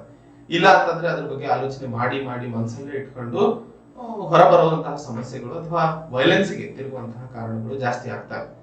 ಒಂದು ಆಕ್ಚುಲಿ ಕಾನ್ಸ್ಟಿಟ್ಯೂಂಟ್ ಅಸೆಂಬ್ಲಿಯ ಒಂದು ಡಿಬೇಟ್ ನಡೀತಾ ಇತ್ತು ದೇಶದಲ್ಲಿ, ಮುಖ್ಯವಾಗಿ ಈ ಸಿಟಿಸನ್ಶಿಪ್ಗೆ ಸಂಬಂಧಿಸಿದಂತೆ, ಯಾರೆಲ್ಲ ಈ ದೇಶದ ನಾಗರಿಕರಾಗಬೇಕು ಅನ್ನುವಂತಹ ವಿಷಯಕ್ಕೆ ಸಂಬಂಧಿಸಿದಂತೆ 1947ರ ಪಾರ್ಟಿಷನ್ ಸಂದರ್ಭದಲ್ಲಿ ಕಾನ್ಸ್ಟಿಟ್ಯೂಂಟ್ ಅಸೆಂಬ್ಲಿಯಲ್ಲಿ ಚರ್ಚೆ ನಡೀತಾ ಇದ್ದಂತಹ ಸಂದರ್ಭದಲ್ಲಿ ಒಬ್ಬರು ಮುಸ್ಲಿಂ ಮೆಂಬರ್ ಕೇಳಿರ್ತಾರೆ, ಯಾರೆಲ್ಲ ಈ ದೇಶದ ನಾಗರಿಕರಾಗಬಹುದು ಅನ್ನುವಂಥದ್ದು. ಅದಕ್ಕೆ ಜವಾಹರ್ಲಾಲ್ ನೆಹರು ಅವರು ಹೇಳಿರ್ತಾರೆ, any person who has trust on India can become citizen of India ಅನ್ನುವಂಥದ್ದು. ಅಂದ್ರೆ ಯಾವ ಒಬ್ಬ ವ್ಯಕ್ತಿಗೆ ಇರ್ರೆಸ್ಪೆಕ್ಟಿವ್ ಆಫ್ ಕಾಸ್ಟ್, ಯಾವುದೇ ಜಾತಿ, ಧರ್ಮ ಅಥವಾ ಲಿಂಗ ಯಾವುದಾದ್ರೂ ಆಗಿರ್ಲಿ, ಅವರಿಗೆ ಭಾರತದ ವ್ಯವಸ್ಥೆಯ ಮೇಲೆ ನಂಬಿಕೆ ಇರುವಂತಹ ಸಂದರ್ಭದಲ್ಲಿ ಅವರನ್ನ ಈ ದೇಶದ ನಾಗರಿಕರನ್ನಾಗಿ ಒಪ್ಪಿಕೊಳ್ಳಲು ನಾವು ತಯಾರಿದ್ದೀವಿ ಅನ್ನುವಂತಹ ಮಾತನ್ನ ಹೇಳಲಾಗಿತ್ತು. ಅದೇ ಸಂದರ್ಭದಲ್ಲಿ ಇನ್ನೊಬ್ರು ಕಾನ್ಸ್ಟಿಟ್ಯೂಂಟ್ ಅಸೆಂಬ್ಲಿಯ ಮೆಂಬರ್ ಹೇಳಿದ್ದು, the day trust dies your enemies will be born ಅಂತ ಹೇಳಿ. ಸೊ ಒಂದು ದೇಶದಲ್ಲಿ ಇರುವಂತಹ ನಾಗರಿಕರು ಯಾವ ಒಂದು ದಿನ ವ್ಯವಸ್ಥೆಯ ಮೇಲೆ ನಂಬಿಕೆಯನ್ನು ಕಳ್ಕೊಳ್ತಾರೋ ಆ ದಿನ ನಿಮ್ಮ ಶತ್ರುಗಳು ಉದ್ಭವ ಆಗ್ತಾರೆ ಅನ್ನುವಂಥದ್ದು. ಅದು ಎಲ್ಲರ ಜೀವನಕ್ಕೂ ಅನುಗುಣವಾಗುತ್ತೆ. ಯಾರೆಲ್ಲ ಅಭ್ಯರ್ಥಿಗಳು ಈ ಒಂದು ಪರೀಕ್ಷೆಗೆ ಸಂಬಂಧಿಸಿದಂತೆ ಒಂದು ಕನಸನ್ನ ಕಟ್ಕೊಂಡು ಧಾರವಾಡ, ಬೆಂಗಳೂರು ಹಾಗೂ ನ್ಯೂ ದೆಹಲಿ ಇಲ್ಲ ಬೇರೆ ಬೇರೆ ಭಾಗಗಳಲ್ಲಿ ತಯಾರಿಯನ್ನ ನಡೆಸ್ತಾ ಇದ್ದೀರೋ, ತಾವೆಲ್ಲ ಮನೆಯಲ್ಲಿ ಒಂದು ನಂಬಿಕೆಯನ್ನ ಕೊಟ್ಟು ಬಂದಿದ್ದೀರ. ಆ ನಂಬಿಕೆ ಉಳಿಸ್ಕೊಳ್ಳುವಂತಹ ಜವಾಬ್ದಾರಿಯೂ ಸಹ ತಮ್ಮದೇ ಆಗಿರುತ್ತದೆ. ಯಾವತ್ತು ನಿಮ್ಮ ಮೇಲೆ ಆ ನಂಬಿಕೆ ಹೋಗ್ಬಿಡುತ್ತೋ, ಇಡೀ ಸಮಾಜ, ಇಡೀ ಕುಟುಂಬ, ಇಡೀ ಸ್ನೇಹಿತರು ಎಲ್ಲರೂ ಸಹ ನಿಮ್ಮ ಶತ್ರುಗಳಾಗ್ತಾರೆ. ಅವತ್ತಿನ ದಿನ ತಾವು ಆ ದೊಡ್ಡ ಗಾತ್ರದಲ್ಲಿ ಇರುವಂತಹ ಶತ್ರುವಿನ ವಿರುದ್ಧ ಹೊಡೆದಾಡಲು ಸಾಧ್ಯವಿಲ್ಲ. ಇವತ್ತು ನಿಮಗೆ ಸ್ನೇಹಿತರ, ಕುಟುಂಬದ ಹಾಗೂ ಶಿಕ್ಷಕರ, ಗೆಳೆಯರ ಎಲ್ಲರ ಒಂದು ಸಹಯೋಗ ಇದೆ. ಇದು ನಿಮ್ಮ ಶಕ್ತಿ ಅಂಡ್ ನಿಮ್ಮ ಎದುರಿರುವಂತಹ ಚಾಲೆಂಜ್, ಮುಂಬರುವಂತಹ ಚಾಲೆಂಜ್ಗಿಂತ ಸಣ್ಣದಾಗಿದೆ. ಸೊ ಯಾವುದೇ ಕಾರಣಕ್ಕೂ ನಿಮಗೆ ಇರುವಂತಹ ಸಮಯವನ್ನ ವ್ಯಯ ಮಾಡಿಕೊಳ್ಳದೆ ಇರುವಂತಹ ಸಮಯವನ್ನ ಸರಿಯಾಗಿ ಬಳಸಿ ಪರೀಕ್ಷೆಯ ವಿಧಾನವನ್ನ ಅರ್ಥೈಸಿಕೊಂಡು ಆದಷ್ಟು ಬೇಗ ಒಂದು ಉನ್ನತವಾದಂತಹ ಸ್ಥಾನವನ್ನ ಸೇರಿಕೊಳ್ಳುವಂತಹ ಆಲೋಚನೆಯನ್ನು ಇಟ್ಕೊಳ್ಳಿ. ಯಾವತ್ತು ಶಿಕ್ಷಣ ಅನ್ನುವಂಥದ್ದು ಎಕ್ಸಾಮಿನೇಷನ್ಗೆ ಇಲ್ಲವೇ ಇಲ್ಲ. ಅದರಲ್ಲೂ UPSC ಅಂತ ನಾನು ಯಾವತ್ತೂ ಹೇಳ್ತೀನಿ ಸ್ಟೂಡೆಂಟ್ಸಿಗೆ, UPSC is the most easiest exam ಅಥವಾ ಅತಿ ಸುಲಭವಾದಂತಹ ಪರೀಕ್ಷೆ ಆಗಿರುತ್ತದೆ. ತಾವು ಏನಾದರೂ ಪ್ರತಿ ದಿನದ ಮೇಲೆ ಅಥವಾ ಪ್ರತಿ ದಿನ ಅಥವಾ ಪ್ರತಿ ಡೇ, ವೀಕ್, ಮಂತ್ ಆಧಾರದ ಮೇಲೆ ಜ್ಞಾನವನ್ನ ಹೆಚ್ಚಿಸಿಕೊಂಡು ಹೋದಂತಹ ಸಂದರ್ಭದಲ್ಲಿ ಆ ಒಂದು ವಿಷಯಕ್ಕೆ ಯಾವುದೇ ಕಾರಣಕ್ಕೂ ಆ ನಂಬಿಕೆಯನ್ನ ಬದುಕಿರೋ ಅಥವಾ ನಿಮ್ಮ ಮೇಲಿರುವಂತಹ ನಂಬಿಕೆ ಬದುಕಿರೋ ಒಳಗಡೆನೆ ಆ ಒಂದು ವಿಷಯಕ್ಕೆ ಸಂಬಂಧಿಸಿದಂತೆ ತಾವು ಕಾನೂನನ್ನ ಅಥವಾ ಸರ್ಕಾರಕ್ಕೆ ಜಾಯ್ನ್ ಆಗುವ ಅವಶ್ಯಕತೆ ಇದೆ ಅನ್ನುವಂಥದ್ದನ್ನ ಹೇಳ್ತಾ ಮುಂದಿನ ಒಂದು ಮುಖ್ಯವಾದ ಆರ್ಟಿಕಲ್ ಅನ್ನು ನೋಡೋಣ. ಇದು ಸಹ ದ ಹಿಂದೂದಲ್ಲಿ ಬಂದಂತಹ ಒಂದು ಮುಖ್ಯವಾದ ಆರ್ಟಿಕಲ್ ಆಗಿರುತ್ತದೆ. A case of the court straying in to the legislative sphere. So ಈ ಒಂದು ಆರ್ಟಿಕಲ್ ನಲ್ಲಿ ಮುಖ್ಯವಾಗಿ ಮಾತಾಡ್ತಿರುವಂತಹ ವಿಷಯ ಆರ್ಟಿಕಲ್ 498A ಆಗಿರುತ್ತದೆ. ಇದ್ರ ಬಗ್ಗೆ ತಾವೆಲ್ಲ ಕೇಳೇ ಇರ್ತೀರಾ, ಒಂದು ಮೂವಿನೂ ಇತ್ತು ಅನ್ಸುತ್ತಿದ್ದು ಆರ್ಟಿಕಲ್ 498A ಅಂತ ಹೇಳಿ. ಯಾಕಂದ್ರೆ ಬಹಳಷ್ಟು ಸರಿ ಮದುವೆ ಆದಂತಹ ಸಂದರ್ಭದಲ್ಲಿ ಗಂಡ ಹೆಂಡತಿಯ ನಡುವೆ ಆಗುವಂತಹ ಜಗಳಗಳು ಮುಖ್ಯವಾಗಿ ಬೇರೆ ಬೇರೆ ಕಾರಣಾಂತರಗಳಿಂದ ಬೇರಾಗುವಂತಹ ಸಂದರ್ಭದಲ್ಲಿ ಅಥವಾ ದೌರ್ಜನ್ಯ ಮಾಡುವಂತಹ ಗಂಡನ ವಿರುದ್ಧ ಇರುವಂತಹ ಕಾನೂನು ಸೆಕ್ಷನ್ ಇದು, ಸಾರಿ ಆರ್ಟಿಕಲ್ ಅಲ್ಲ, ನಾನು ತಪ್ಪು ಬರ್ತೀನಿ. ಸೊ ಸೆಕ್ಷನ್ 498 ಸಿಆರ್ಪಿಸಿ ಸೆಕ್ಷನ್, ಇದು ಕ್ರಿಮಿನಲ್ ಪ್ರೊಸೀಜರ್ ಕೋಡ್ ನ ಅಡಿಯಲ್ಲಿ ಹೆಣ್ಣು ಮಕ್ಕಳ ಮೇಲೆ, ಅದರಲ್ಲೂ ಮುಖ್ಯವಾಗಿ ಹೆಂಡತಿಯ ವಿರುದ್ಧ ಆಗುವಂತಹ ಶೋಷಣೆಗೆ ಸಂಬಂಧಿಸಿದಂತೆ, ಅದರಲ್ಲೂ ಡೌರಿ ಏನಾದರೂ ಕಾರಣವಾದಂತಹ ಸಂದರ್ಭದಲ್ಲಿ ಕಾನೂನಿನಲ್ಲಿ ಈ ಒಂದು ಕ್ರಮವನ್ನ ಇಡಲಾಗಿದೆ. ಮೊದಲನೇ ಹಂತದಲ್ಲಿ ಈ ದೇಶದಲ್ಲಿ ಡೌರಿ ಇರೋ ಅವಶ್ಯಕತೆನೇ ಇಲ್ಲ. ಡೌರಿಗೆ ಸಂಬಂಧಿಸಿದಂತಹ ಕಾನೂನು ಯಾಕೆ ಮಾತಿಗೆ ಬರುತ್ತೆ? ಯಾಕಂದ್ರೆ ಇವತ್ತಿನ ಸಂದರ್ಭದಲ್ಲಿ ಅಥವಾ ಬೇಟಿ ಬಚಾವ್ ಬೇಟಿ ಪಡಾವ್ ಅನ್ನುವಂತಹ ಕಾರ್ಯಕ್ರಮ ಭಾರತದಲ್ಲಿ ತರಲು ಕಾರಣವಾಗಿದ್ದೇ ಮುಖ್ಯವಾಗಿ ಹೆಣ್ಣು ಮಕ್ಕಳನ್ನ ಕುಟುಂಬದಲ್ಲಿ ಒಂದು ಭಾರ ಅಂತ ಪರಿಗಣನೆಗೆ ತಗೊಳ್ಳೋದ್ರಿಂದ. ಒಂದು ಹಿಂದಿನ ಸುದ್ದಿ ವಿಶ್ಲೇಷಣೆಯಲ್ಲಿ ನಾನು ಹೇಳಿದ್ದೆ, ತಾವೇನಾದ್ರೂ ನ್ಯೂಸ್ ಸ್ಪಾಟ್ ಅನಾಲಿಸಿಸ್ ಅನ್ನ ಸತತವಾಗಿ ನೋಡಿದಂತಹ ಸಂದರ್ಭದಲ್ಲಿ ಬಹುಮುಖ್ಯವಾಗಿ ಸಣ್ಣ ವಯಸ್ಸಿನಲ್ಲಿ ಅಥವಾ ಚೈಲ್ಡ್ ಮ್ಯಾರೇಜ್ ನ ಸಮಸ್ಯೆ ಏನಪ್ಪಾ ಅಂತಂದ್ರೆ, ಹೆಣ್ಮಕ್ಳು ವಯಸ್ಸಾದಂಗೆ ಹೆಚ್ಚಿನ ವರದಕ್ಷಿಣೆಯನ್ನ ಕೊಡಬೇಕಾಗುತ್ತೆ. ಆ ವರದಕ್ಷಿಣೆ ಹೆಚ್ಚಾಗುವಂತಹ ಕಾರಣಕ್ಕೆ ಹೆಣ್ಮಕ್ಳನ್ನ ಸಣ್ಣ ವಯಸ್ಸಿನಲ್ಲೇ ಮದುವೆ ಮಾಡ್ತಾರೆ. ಮೊದಲನೇ ಹಂತದಲ್ಲಿ ನಾನು ಹೇಳೋದೇನಂತಂದ್ರೆ, ತಮಗೆ ಸಶಕ್ತಗೊಳ್ಳಲು, ಎಂಪವರ್ ಆಗಲು ಏನೆಲ್ಲ ಇಕ್ವಿಪ್ಮೆಂಟ್ಸ್, ಅಸ್ತ್ರಗಳು ಬೇಕಾಗಿದ್ದವು ಅವುಗಳಕ್ಕೋಸ್ಕರ ಹೊಡೆದಾಡಿ, ದೇರ್ ಇಸ್ ನಥಿಂಗ್ ರಾಂಗ್, ಅದರಲ್ಲಿ ಯಾವುದೇ ತಪ್ಪಿಲ್ಲ. ಆದರೆ ನಾನು ಹುಡುಗ ಅಥವಾ ನನ್ನ ಗಂಡಸು ನನ್ನ ಮದುವೆ ಆಗೋದಕ್ಕೋಸ್ಕರ ಒಂದು ದುಡ್ಡು ಬೇಕಾಗಿದೆ ನನಗೆ ಅಂತಂದ್ರೆ ಹಣೆ ಮೇಲೆ ಒಂದು ಪಟ್ಟಿ ಹಾಕೊಳ್ಳೋದು ಒಳ್ಳೇದು, ಈ ನಾನು ಸೇಲಿಗಿದ್ದೀನಿ ಅಂತ ಹೇಳಿ. ಸೊ ದಟ್ ನಾವು ಮಾರ್ಕೆಟ್ ಅಲ್ಲಿ ಹೋಗಿ ಸಾಮಾನು ತಗೊಳ್ಬೇಕಾದ್ರೆ ಅಥವಾ ಬೈಕ್ ತಗೊಳ್ಬೇಕಾದ್ರೆ ನೋಡ್ತೀವಲ್ಲ ಯಾವ್ದು ಬೈಕ್ ಎಷ್ಟು ಚೆನ್ನಾಗಿದೆ ಅಂತ ಹೇಳಿ. ಸೊ ಖರೀದಿ ಮಾರಾಟಕ್ಕಿದ್ದೀನಿ ಅನ್ನುವಂಥದ್ದನ್ನ ಬೋರ್ಡ್ ಹಾಕೊಳ್ಳೋದು ಒಳ್ಳೇದು. ಯಾವತ್ತಿನವರೆಗೂ ಈ ಸಮಾಜದಲ್ಲಿ ಇರುವಂತಹ ಈ ಸಣ್ಣ ಸಣ್ಣ ಸಮಸ್ಯೆಗಳು ಪರಿಹಾರ ಆಗೋದಿಲ್ವೋ ಈ ರೀತಿಯ ಕಾನೂನುಗಳ ಬಗ್ಗೆ ಚರ್ಚೆ ಆಗ್ತಾನೆ ಇರುತ್ತೆ. ಇಲ್ಲಿ ಲೇಖಕರು ಮುಖ್ಯವಾಗಿ ಚರ್ಚೆ ಮಾಡ್ತಾ ಇರುವಂತದ್ದು ವುಮನ್ ಇಶ್ಯೂಸ್ಗೆ ಸಂಬಂಧಿತವಾದಂತಹ ಒಂದು ಚರ್ಚೆ ಇದು. ಆ ಕಾರಣಕ್ಕೆ UPSC ಅಲ್ಲಿ ನಮಗೆ ಇದು GS paper 2 again social justice ಗೆ ಸಂಬಂಧಿಸಿದಂತೆ ಬಹುಮುಖ್ಯಕರವಾದಂತಹ ಆರ್ಟಿಕಲ್ ಆಗಿರುತ್ತದೆ ಅನ್ನುವಂಥದ್ದನ್ನ ನೆನಪಿಟ್ಕೋಬೇಕು.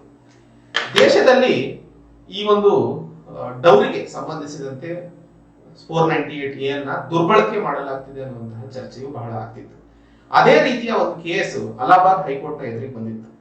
ಅಲಹಾಬಾದ್ ಹೈಕೋರ್ಟ್ ಇಬ್ಬರು ವ್ಯಕ್ತಿಗಳಿಗೆ ಕ್ರಿಮಿನಲ್ ಕೇಸ್ ಏನಿದೆ ಸೆಕ್ಷನ್ 498A ಹಾಕಲಾಗಿತ್ತೋ ಅದನ್ನ ತೆಗೆದುಹಾಕಿ ಈ ಒಂದು 498A ನ ದುರ್ಬಳಕೆ ಆಗ್ತಾ ಇರುವಂತಹ ಕಾರಣಕ್ಕೆ UP ಪೊಲೀಸಿಗೆ ಒಂದು ಹೊಸ ನಿರ್ದೇಶನವನ್ನ ಕೊಟ್ಟಿದೆ. ಆ ನಿರ್ದೇಶನದ ಅಡಿಯಲ್ಲಿ ಮುಖ್ಯವಾಗಿ ಯಾವುದೇ ಈ ರೀತಿಯ ಕೇಸ್ಗಳು ಬಂದಂತಹ ಸಂದರ್ಭದಲ್ಲಿ ಒಂದು ಫ್ಯಾಮಿಲಿ ವೆಲ್ಫೇರ್ ಕಮಿಟಿಯ ರಚನೆಯನ್ನ ಮಾಡಲಾಗುವುದು.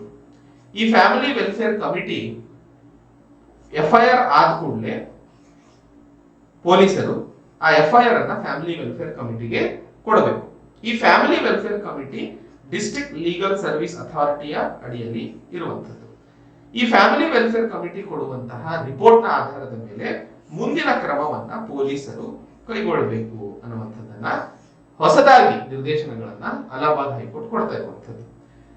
ಈ ರಿಪೋರ್ಟಿನ ನಡುವೆ ಏನ್ 2 ತಿಂಗಳ ಸಮಯ ಇರುತ್ತೋ ಆ 2 ತಿಂಗಳಲ್ಲಿ ಯಾವುದೇ ರೀತಿಯ ಅರೆಸ್ಟ್ ಗಳನ್ನ ಮಾಡುವ ಅವಶ್ಯಕತೆ ಇಲ್ಲ ಅನ್ನುವಂತಹ ಮಾತನ್ನ ಹೇಳ್ತಾ ಇರುವಂತದ್ದು.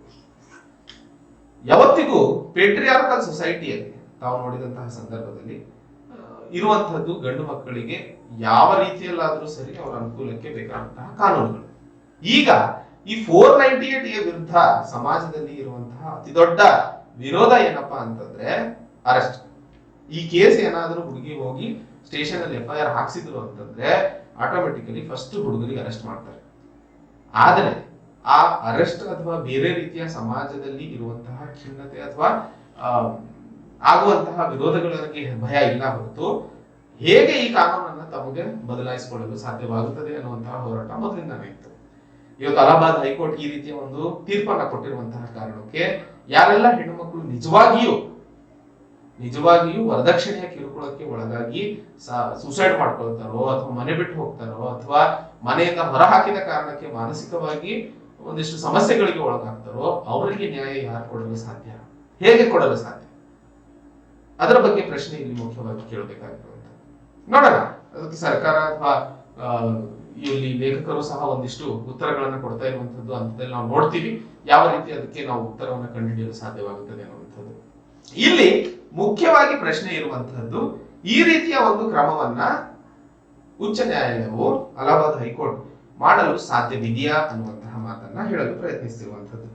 ಅದಕ್ಕೆ ಸಂಬಂಧಿಸಿದಂತೆ ನೋಡಿದಾಗ ಸರ್ವೋಚ್ಚ ನ್ಯಾಯಾಲಯವು Rajesh Sharma versus State of UP 2017 case ಇದು. Rajesh Sharma versus State of UP 2017 ಈ ಒಂದು ಕೇಸ್ನಲ್ಲಿ ಇದೇ ರೀತಿಯ ಒಂದು ಪ್ರಾವಧಾನವನ್ನ ಮಾಡಿತ್ತು. ಆದ್ರೆ ಅಲ್ಲಿ ಫ್ಯಾಮಿಲಿ ವೆಲ್ಫೇರ್ ಕಮಿಟಿ ಏನಿರುತ್ತಲ್ಲ, 1 ತಿಂಗಳ ಗಡುವನ್ನ ಕೊಟ್ಟಿತ್ತು. ಆ 1 ತಿಂಗಳ ಒಳಗೆ ಇನ್ವೆಸ್ಟಿಗೇಷನ್ ಅನ್ನ ಮಾಡಿ ತದನಂತರ ರಿಪೋರ್ಟ್ ನ ಆಧಾರದ ಮೇಲೆ ಅರೆಸ್ಟ್ ಅನ್ನ ಮಾಡಬೇಕು ಅನ್ನುವಂಥದ್ದು. ಆದರೆ ಸರ್ವೋಚ್ಚ ನ್ಯಾಯಾಲಯಕ್ಕೆ ಮೀರಿ ಉಚ್ಚ ನ್ಯಾಯಾಲಯ ಇಲ್ಲಿ 2 ತಿಂಗಳ ಗಡುವು ಕೊಟ್ಟಿದೆ. ಮೊದಲನೇದು. ಎರಡನೇ ಹಂತದಲ್ಲಿ ಅತಿ ದೊಡ್ಡ ಸಮಸ್ಯೆ ಇಲ್ಲಿ ಉದ್ಭವ ಆಗಿರೋದು ಏನಪ್ಪಾ ಅಂತಂದ್ರೆ, ಸರ್ವೋಚ್ಚ ನ್ಯಾಯಾಲಯ ಹೇಳುತ್ತೆ ಯಾವುದಾದ್ರೂ ವರದಕ್ಷಿಣೆ ಕಿರುಕುಳದಲ್ಲಿ ಹೆಣ್ಣು ಮಗುವಿಗೆ ದೈಹಿಕವಾಗಿ ಶೋಷಣೆ ಆದಂತಹ ಸಂದರ್ಭದಲ್ಲಿ, ಏನಾದರೂ ಹೊಡೆತ, ಗಾಯ ಅಥವಾ ತಲೆ ಹೊಡೆದಂತಹ ಸಂದರ್ಭದಲ್ಲಿ ಈ ಒಂದು ಫ್ಯಾಮಿಲಿ ವೆಲ್ಫೇರ್ ಕಮಿಟಿ ಆಪ್ಷನ್ ಇರೋದಿಲ್ಲ ಅನ್ನುವಂಥದ್ದನ್ನ ಹೇಳಿದೆ. ಆದರೆ ಈಗ ಅಲಹಾಬಾದ್ ಹೈಕೋರ್ಟ್ ಹೇಳ್ತಾ ಇರುವಂತದ್ದು, ಯಾವುದಾದರೂ ದೈಹಿಕ ಕಿರುಕುಳ ಅಥವಾ 2 ತಿಂಗಳ ಕೂಲಿಂಗ್ ಆಫ್ ಪೀರಿಯಡ್ ಏನ್ ಕೊಡಲಾಗ್ತಿದೆಯೋ ಆ ಸಮಯದಲ್ಲೂ ಕಿರುಕುಳ ಆದಂತಹ ಸಂದರ್ಭದಲ್ಲಿ ಅದೇನಾದ್ರೂ 10 ವರ್ಷಗಳ ಸಜೆಗೆ ಸಂಬಂಧಿಸಿದಂತಹ ಕಿರುಕುಳ ಅಥವಾ ಶೋಷಣೆ ಆದಂತಹ ಸಂದರ್ಭದಲ್ಲಿ ಮಾತ್ರ ಅರೆಸ್ಟ್ ಮಾಡಬೇಕು ಅಂತ ಹೇಳ್ತಾ ಇರುವಂತದ್ದು. ಅಂದ್ರೆ ಈ ತಲೆ ಹೊಡೆಯೋದು, ಕಣ್ಣು ಕಿತ್ತಾಕೋದು ಅಥವಾ ಕೈ ಮುರಿದಾಕೋದು, ಇವಕ್ಕೆಲ್ಲ ಹೆಚ್ಚಿಗೆ ಅಂದ್ರೆ 7 ವರ್ಷ ಸಜೆ ಇದೆ.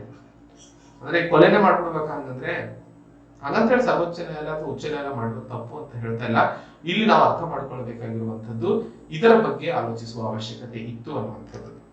ಆ ಒಂದು ನಿಟ್ಟಿನಲ್ಲಿ ಉಚ್ಚ ನ್ಯಾಯಾಲಯವು ಸರ್ವೋಚ್ಚ ನ್ಯಾಯಾಲಯದ ವಿರುದ್ಧ ಅಥವಾ ಒಂದು ಹೆಜ್ಜೆ ಮುಂದೆ ಹೋಗಿ ತಗೊಳ್ಳದಿರೋದ್ರಿಂದ ಜೂರಿಸ್ಡಿಕ್ಷನ್ ಓವರ್ ರೀಚ್ ಆಗಿದೆ ಅನ್ನುವಂತಹ ಮಾತನ್ನ ಇಲ್ಲಿ ಹೇಳಲು ಪ್ರಯತ್ನಿಸ್ತಿರುವಂತದ್ದು. ಇನ್ನೊಂದು ಸೆಕ್ಷನ್ 498A ಮುಖ್ಯವಾಗಿ ಒಂದು CRPC ಕೋಡ್ ಆಗಿರೋದ್ರಿಂದ ಇದರಲ್ಲಿ ಎಲ್ಲಾ ರೀತಿಯ ಕಾನೂನು ಕ್ರಮಗಳನ್ನ ಕ್ಲಿಯರ್ ಆಗಿ ತೋರಿಸಿಕೊಡಲಾಗಿದೆ. ಹಾಗೆ ತೋರಿಸಿದಂತಹ ಸಂದರ್ಭದಲ್ಲೂ, ಯಾಕಂದ್ರೆ ಯಾವುದಾದ್ರೂ ಕನ್ಫ್ಯೂಷನ್ಗಳು ಅಥವಾ ಗೊತ್ತಾಗದೇ ಇರುವಂತಹ ಸನ್ನಿವೇಶಗಳು ಇದ್ದಂತಹ ಸಂದರ್ಭದಲ್ಲಿ ಉಚ್ಚ ನ್ಯಾಯಾಲಯ ಅದ್ರ ಬಗ್ಗೆ ಒಂದು ಮಾಹಿತಿಯನ್ನು ಕೊಟ್ಟಿದೆ ಅಂತಂದ್ರೆ ಸರಿ. ಇಲ್ಲಿ ಕಾನೂನು ನೇರವಾಗಿ ಕ್ಲಿಯರ್ ಆಗಿ ಹೇಳಲಾಗಿದೆ. ಅರೆಸ್ಟ್ಗೂ ಸಂಬಂಧಿಸಿದಂತೆ ಒಂದು ಪ್ರೊಸೀಜರ್ ಅನ್ನ ಮಾಡಲಾಗಿದೆ. ಹಾಗೆ ಇದ್ದಂತಹ ಸಂದರ್ಭದಲ್ಲೂ ಈ ರೀತಿಯ ಒಂದು ಕ್ರಮದಿಂದ ದೇಶದಲ್ಲಿ ನಿಜವಾಗಿಯೂ ಶೋಷಣೆಗೆ ಒಳಗಾಗ್ತಾ ಇರುವಂತಹ ಎಷ್ಟೋ ಹೆಣ್ಮಕ್ಕಳಿಗೆ ನ್ಯಾಯ ಹೇಗೆ ಒದಗಿಸಿಕೊಡಲು ಸಾಧ್ಯವಾಗುತ್ತದೆ ಅನ್ನೋದನ್ನು ಸಹ ಆಲೋಚಿಸಬೇಕಿತ್ತು ಅನ್ನುವಂಥದ್ದನ್ನ ಮುಖ್ಯವಾಗಿ ಇಲ್ಲಿ ಹೇಳ್ತಾ ಇರುವಂತದ್ದು. ಹಾಗಾದ್ರೆ ಇದಕ್ಕೆ ಏನು ಸಮಸ್ಯೆಗೆ ಪರಿಹಾರ ಅನ್ನುವಂಥದ್ದನ್ನ ನೋಡಿದಾಗ, ಮೊದಲನೇ ಹಂತದಲ್ಲಿ ಸರ್ವೋಚ್ಚ ನ್ಯಾಯಾಲಯವು Arnesh Kumar versus State of Bihar ನ ಕೇಸ್ನಲ್ಲಿ ಒಂದಿಷ್ಟು ನಿರ್ದೇಶನಗಳನ್ನು ಕೊಟ್ಟಿದೆ. ಪೊಲೀಸರು ಯಾವುದೇ ವರದಕ್ಷಿಣೆಯ ಕಿರುಕುಳಕ್ಕೆ ಸಂಬಂಧಿಸಿದಂತಹ ಕೇಸ್ ಬಂದಂತಹ ಸಂದರ್ಭದಲ್ಲಿ ಆ ಒಂದು ವರದಕ್ಷಿಣೆ ಕಿರುಕುಳಕ್ಕೆ ಸಂಬಂಧಿಸಿದಂತೆ ಕೇಸ್ನಲ್ಲಿ ಏನಾದರೂ ಸರಿಯಾದ ಮಾಹಿತಿ, ಮೆಟೀರಿಯಲ್ ಹಾಗೂ ಇಂಜುರಿ ಏನಾದರೂ ಕಂಡಂತಹ ಸಂದರ್ಭದಲ್ಲಿ ಅದಕ್ಕೆ ಸಂಬಂಧಿಸಿದಂತೆ ಸೂಕ್ತ ಕ್ರಮ ಕೈಗೊಳ್ಳಬೇಕು ಅನ್ನುವಂಥದ್ದು. ಸೊ ಪೊಲೀಸಿಗೆ ಏನಾದರೂ ಅನಿಸಿದ್ದಲ್ಲಿ ಆಗಿದೆ ಇಲ್ಲಿ ತಪ್ಪು ಅನ್ನುವಂಥದ್ದು ಡೌಟ್ ಇದ್ರೂ ಸಹ ಪ್ರೂಫ್ಗಳ ಆಧಾರದ ಮೇಲೆ ಅವರು ಕ್ರಮವನ್ನ ಕೈಗೊಳ್ಳಬಹುದು ಅನ್ನುವಂಥದ್ದು. ಸೊ ಇದನ್ನ ಪೊಲೀಸರು ಒಂದಿಷ್ಟು ಚಾಚು ತಪ್ಪದೆ ಕಾರ್ಯರೂಪಕ್ಕೆ ತರುವ ಅವಶ್ಯಕತೆ ಇದೆ. ಎರಡನೇ ಹಂತದಲ್ಲಿ 498A ಅನ್ನ ಬೇಲಬಲ್ ಅಫೆನ್ಸ್ ಮಾಡಿಬಿಟ್ರೆ ಒಂದಿಷ್ಟು ಅನುಕೂಲ ಆಗುತ್ತೆ. ಇವತ್ತು ನಾನ್ ಬೇಲಬಲ್ ಅಫೆನ್ಸ್ ಆಗಿರೋದ್ರಿಂದ ಒಂದಿಷ್ಟು ಕ್ಷೇತ್ರಗಳು ಇದನ್ನ ಮಿಸ್ಯೂಸ್ ಮಾಡ್ತಾ ಇರೋದೇನೋ ಇದೆ. ಬೇಲಬಲ್ ಅಫೆನ್ಸ್ ಮಾಡಿರೋದ್ರಿಂದ ಆ ಒಂದು ಕೇಸ್ ಶುರುವಾದಂತಹ ಸಂದರ್ಭದಲ್ಲಿ ಕೋರ್ಟ್ನ ಜಡ್ಜ್ ಏನಿದಾರೋ ಅವರು ಕೇಸ್ನ ಮೆರಿಟ್ಸ್ ಗಳನ್ನ ನೋಡಿ ಅಟ್ಲೀಸ್ಟ್ ಕೇಸ್ ಮುಗಿಯೋವರೆಗೂ ಬೇಲ್ ಕೊಡೋ ಪ್ರಾವಿಷನ್ ಆದ್ರೂ ಸಿಗುತ್ತೆ. ಸೊ ಆ ಬೇಲ್ ಕೊಡೋ ಪ್ರಾವಿಷನ್ ಇದ್ದಾಗ ಏನಾದ್ರೂ ಸುಳ್ಳು ಕೇಸ್ ಇದ್ದಂತಹ ಸಂದರ್ಭದಲ್ಲಿ ಸರಿಪಡಿಸುವಂತಹ ಒಂದು ವ್ಯವಸ್ಥೆಯನ್ನ ಮಾಡಲು ಸಾಧ್ಯವಾಗುತ್ತದೆ ಅನ್ನುವಂಥದ್ದು. ಮುಂದಿನ ದಿನಗಳಲ್ಲಿ ಸರ್ಕಾರ ಮೀಡಿಯೇಷನ್ ಬಿಲ್ ಒಂದು ಜಾರಿಗೆ ತರ್ತಾ ಇದೆ. ಇದಕ್ಕೂ ಸಂಬಂಧಿಸಿದಂತೆ ಮೀಡಿಯೇಷನ್ ಅಂತಂದ್ರೆ ಮಧ್ಯಂತರ ಆಗಿ ಸಮಸ್ಯೆಗಳನ್ನ ಪರಿಹರಿಸುವಂತದ್ದು. ಆ ಒಂದು ಮೀಡಿಯೇಷನ್ ಬಿಲ್ 2021 ಗಂಡ ಹೆಂಡತಿಯ ನಡುವೆ ಆಗುವಂತಹ ಜಗಳಕ್ಕೆ ಸಂಬಂಧಿಸಿದಂತೆ ಏನಾದ್ರು ಸಿವಿಲ್ ಕೋರ್ಟ್ ನ ಮೂಲಕ, ಈ ಕ್ರಿಮಿನಲ್ ಕೋರ್ಟ್ ಆಗುತ್ತದೆ. ಯಾಕಂದ್ರೆ ಕ್ರಿಮಿನಲ್ ಕೇಸ್ ಆದಾಗ ಮುಖ್ಯವಾಗಿ ಅದರದ ನೋಡುವ ವಿಧಾನವೇ ಬೇರೆ ಇರುತ್ತೆ, ಸಿವಿಲ್ ಕೇಸಸ್ ವಿಧಾನ ಬೇರೆ ಇರುತ್ತೆ. ಆ ಒಂದು ನಿಟ್ಟಿನಲ್ಲಿ ಮೀಡಿಯೇಷನ್ ಬಿಲ್ ಬರೋದ್ರಿಂದ ಇಬ್ಬರು ಗಂಡ ಹೆಂಡತಿಯ ನಡುವಿನ ಸಮಸ್ಯೆಗಳನ್ನ ಸಿವಿಲ್ ಕೋರ್ಟ್ ಆಧಾರದ ಮೇಲೂ ಸರಿಪಡಿಸಿಕೊಳ್ಳಲು ಸಾಧ್ಯವಾಗುತ್ತದೆ. ಹಾಗೂ ಕೋರ್ಟ್ನ ಮಧ್ಯಸ್ಥಿಕೆ ಇಲ್ಲದೆಯೂ ಸಹ, ಯಾಕಂದ್ರೆ ಒಂದ್ಸರಿ 498A ಬಂದಂತಹ ಸಂದರ್ಭದಲ್ಲಿ ಕೋರ್ಟ್ ಮಧ್ಯಸ್ಥಿಕೆ ಇಲ್ಲದೆ ಆ ಒಂದು ಕೇಸನ್ನ ಸರಿಪಡಿಸಿಕೊಳ್ಳಲು ಸಾಧ್ಯವಿಲ್ಲ. ಆದರೆ ಅದನ್ನ ಕಂಪೌಂಡಬಲ್ ಮಾಡೋದ್ರಿಂದ ಕೋರ್ಟ್ನ ಅವಶ್ಯಕತೆ ಇಲ್ಲದೆ ಇಬ್ಬರು ಸಹ ಸಮಸ್ಯೆಯನ್ನ ಪರಿಹರಿಸಿಕೊಳ್ಳುವಂತಹ ಒಂದು ವ್ಯವಸ್ಥೆಯನ್ನ ಮಾಡಬಹುದು. ಸೊ ಹೀಗೆ ಮಾಡಿದಂತಹ ಸಂದರ್ಭದಲ್ಲಿ ನಾವು ಏನು ದುರ್ಬಳಕೆ ಆಗ್ತಾ ಇದೆಯೋ ಅದನ್ನ ಕಡಿಮೆ ಮಾಡೋದ್ರ ಬಗ್ಗೆ ಆಲೋಚಿಸಬೇಕೇ ಹೊರತು ಇಡೀ ಕಾನೂನನ್ನೇ ತೆಗೆದುಹಾಕುವಂತಹ ಒಂದು ನಿಟ್ಟಿನಲ್ಲಿ ಕ್ರಮವನ್ನ ಕೈಗೊಂಡಾಗ ಇವತ್ತು ದೇಶದ 50% ಭಾಗ ಜನಸಂಖ್ಯೆ ಹೆಣ್ಣು ಮಕ್ಕಳ ಆಗಿದ್ದರೂ ಸಹ ಅವರಿಗೆ ಲೆಜಿಸ್ಲೇಚರ್ ಅಲ್ಲಿ ಎಷ್ಟು ಜನ ಇವತ್ತು ಪಾರ್ಲಿಮೆಂಟ್ ಅಲ್ಲಿ MLA ಅಥವಾ ಅಸೆಂಬ್ಲಿಗಳಲ್ಲಿ ನಾವು ಹೆಣ್ಣು ಮಕ್ಕಳ ಪ್ರತಿನಿಧಿತ್ವವನ್ನು ಕಾಣ್ತಾ ಇದ್ದೀವಿ. ಎಷ್ಟು ಜನ ಹೆಣ್ಣು ಮಕ್ಕಳು ಇವತ್ತು ಕಾರ್ಪೊರೇಟ್ ಇಂಡಸ್ಟ್ರಿಯಲ್ಲಿ ಅಥವಾ ಜಾಬ್ಸ್ ಗಳಲ್ಲಿ ತಮ್ಮ ಸೇವೆಯನ್ನ ಸಲ್ಲಿಸ್ತಾ ಇರುವಂತದ್ದು. ಒಂದು ಕಾನ್ಸೆಪ್ಟ್ ಇದೆ, ಗ್ಲಾಸ್ ಸೀಲಿಂಗ್ ಎಫೆಕ್ಟ್ ಅಂತ ಹೇಳಿ. ನಾವು ಕೇಳಿದ್ರೆಲ್ಲ ಗೊತ್ತಿಲ್ಲ. ಈ ಗ್ಲಾಸ್ ಸೀಲಿಂಗ್ ಎಫೆಕ್ಟ್ ನಾವು ಕಾರ್ಪೊರೇಟ್ ಇಂಡಸ್ಟ್ರಿಯಲ್ಲಿ ಕಾಣ್ತೀವಿ. ಯೂಶಲಿ ಹೆಣ್ಣು ಮಕ್ಕಳು ಒಂದಿಷ್ಟು ಪೊಸಿಷನ್ ವರೆಗೂ ಪ್ರಮೋಷನ್ ಗಳನ್ನ ನೋಡಲು ಸಾಧ್ಯವಾಗುತ್ತೆ. ಆ ಪೊಸಿಷನ್ ಮೇಲೆ ಬರೀ ಗಂಡು ಮಕ್ಕಳಿಗೆ ಅವಕಾಶವನ್ನ ಸಮಾಜ ಮಾಡಿಟ್ಬಿಟ್ಟಿದೆ. ಯಾಕಂದ್ರೆ ಹೆಣ್ಮಕ್ಳು ಅಂತಂದ್ರೆ ಮನೆ ಕೆಲಸ ಮಾಡ್ಕೊಂಡು ಅಥವಾ ಮಕ್ಕಳನ್ನ ನೋಡ್ಕೊಂಡು ಅಥವಾ ಪ್ರೆಗ್ನೆನ್ಸಿ ಆಗುವಂತಹ ಕಾರಣಕ್ಕೆ ಆಫೀಸ್ ಅನ್ನ ಅಥವಾ ಬಿಸ್ನೆಸ್ ಅನ್ನ, ಯಾಕಂದ್ರೆ business is always made about profit, ಆ ಒಂದು ಕಾರಣಕ್ಕೆ ಹೆಣ್ಣು ಮಕ್ಕಳು ಹೆಚ್ಚಿನ ಲಾಭವನ್ನ ಮಾಡಿಕೊಡಲು ಸಾಧ್ಯವಾಗುವುದಿಲ್ಲ ಅವರ ಬಯೋಲಾಜಿಕಲ್ ಇಶ್ಯೂಸ್ ಅಲ್ಲ, ಬಯೋಲಾಜಿಕಲ್ ಕ್ವೆಶನ್ಸ್ ಇಂದಾಗಿ ಅನ್ನುವಂಥದ್ದು. ಆ ಒಂದು ಕಾರಣಕ್ಕೆ ಗ್ಲಾಸ್ ಸೀಲಿಂಗ್ ಎಫೆಕ್ಟ್ ಇದು ಏನ್ ನಾವು ಕಾಣ್ತೀವೋ, ಸೊ ಇಷ್ಟೆಲ್ಲ ಚಾಲೆಂಜಸ್ ಗಳನ್ನ ಹೊಡೆದಾಡ್ತಾ ಇರುವಂತಹ ಸಂದರ್ಭದಲ್ಲಿ ಇರೋ ಒಂದು ಕಾನೂನು ಅದು ಅವರ ಒಂದು ರಕ್ಷಣೆಗೋಸ್ಕರ ಇರುವಂತದ್ದು. ಅದನ್ನು ಸಹ ಡೈಲ್ಯೂಟ್ ಮಾಡೋದು ಎಷ್ಟರ ಮಟ್ಟಿಗೆ ಸರಿ ಅನ್ನುವಂತಹ ಪ್ರಶ್ನೆ ಮುಖ್ಯವಾಗಿ ಇಲ್ಲಿ ಕೇಳುವಂತದ್ದು. ಹಾಗಾದ್ರೆ ಆಗ್ತಾ ಇರುವಂತಹ ತಪ್ಪುಗಳನ್ನ ಸರಿಪಡಿಸಬಾರದು ಅಂತಲ್ಲ, ತಪ್ಪುಗಳನ್ನ ಸರಿಪಡಿಸೋ ಅವಶ್ಯಕತೆ ಇದೆ. ಹಾಗಂತ ಹೇಳಿ ಅದಕ್ಕಿಂತ ದೊಡ್ಡ ತಪ್ಪನ್ನ ಉತ್ತೇಜಿಸುವ ಅವಶ್ಯಕತೆ ಇಲ್ಲ ಅನ್ನುವಂಥದ್ದನ್ನ ಹೇಳುತ್ತಾ ಈ ಒಂದು ಆರ್ಟಿಕಲ್ ನ ಇಲ್ಲಿ ಮುಗಿಸ್ತೇನೆ. ಮತ್ತೆ ಒಂದು ಮುಂದಿನ ಆರ್ಟಿಕಲ್ ಅನ್ನು ನೋಡೋಣ. ಇದು ಮುಖ್ಯವಾಗಿ ಹಿಂದೂಸ್ತಾನ್ ಟೈಮ್ಸ್ ಅಲ್ಲಿ ಬಂದಿರುವಂತಹ ಒಂದು ಆರ್ಟಿಕಲ್ ಆಗಿರ್ತದೆ. ತಾವೆಲ್ಲ ವರ್ಲ್ಡ್ ಟ್ರೇಡ್ ಆರ್ಗನೈಸೇಷನ್ ಬಗ್ಗೆ ಕೇಳೇ ಇರ್ತಾರೆ. ಈ ವರ್ಲ್ಡ್ ಟ್ರೇಡ್ ಆರ್ಗನೈಸೇಷನ್ ಮುಖ್ಯವಾಗಿ ಅಂತಾರಾಷ್ಟ್ರೀಯ ಮಟ್ಟದಲ್ಲಿ ಆಗುವಂತಹ ವ್ಯಾಪಾರಗಳಿಗೆ ಸಂಬಂಧಿಸಿದಂತೆ ವ್ಯವಸ್ಥೆಯನ್ನ ನೋಡಿಕೊಳ್ಳುತ್ತದೆ. 1991ರ ನಂತರ ಲಿಬರಲೈಸೇಷನ್, ಪ್ರೈವೇಟೈಸೇಷನ್, ಗ್ಲೋಬಲೈಸೇಷನ್ ಆದ ನಂತರ ಇಡೀ ಪ್ರಪಂಚ ಒಂದು ಊರಾಗಿ ಬದಲಾಗಿದೆ. ಇವತ್ತಾಗಿರುವಂತಹ ಉನ್ನತವಾದಂತಹ ಟ್ರಾನ್ಸ್ಪೋರ್ಟೇಷನ್ ಆಗಿರ್ಬೋದು, ಉನ್ನತವಾದಂತಹ ಕಮ್ಯುನಿಕೇಶನ್ ಆಗಿರ್ಬೋದು, ಸೊ ಯಾವುದು ಸಹ ಇವತ್ತು ದೇಶದಲ್ಲಿ ಯಾವುದು ದೂರ ಇಲ್ಲ, ಎಲ್ಲವೂ ಸಹ ಎಲ್ಲರಿಗೂ ಹತ್ತಿರನೇ ಆಗೋಗಿದೆ. ಆ ಒಂದು ಕಾರಣಕ್ಕೆ ಇವತ್ತು ರಾಷ್ಟ್ರಗಳ ನಡುವೆ ಆಗ್ತಾ ಇರುವಂತಹ ವ್ಯಾಪಾರದಲ್ಲೂ ಸಹ ಒಂದಿಷ್ಟು ಸಮಸ್ಯೆಗಳು ಉದ್ಭವ ಆಗ್ತವೆ. ಆ ಒಂದು ವಿಷಯಕ್ಕೆ ಸಂಬಂಧಿಸಿದಂತೆ ವರ್ಲ್ಡ್ ಟ್ರೇಡ್ ಆರ್ಗನೈಸೇಷನ್ ತಮ್ಮ ಕಾರ್ಯವನ್ನು ನಿರ್ವಹಿಸುತ್ತದೆ.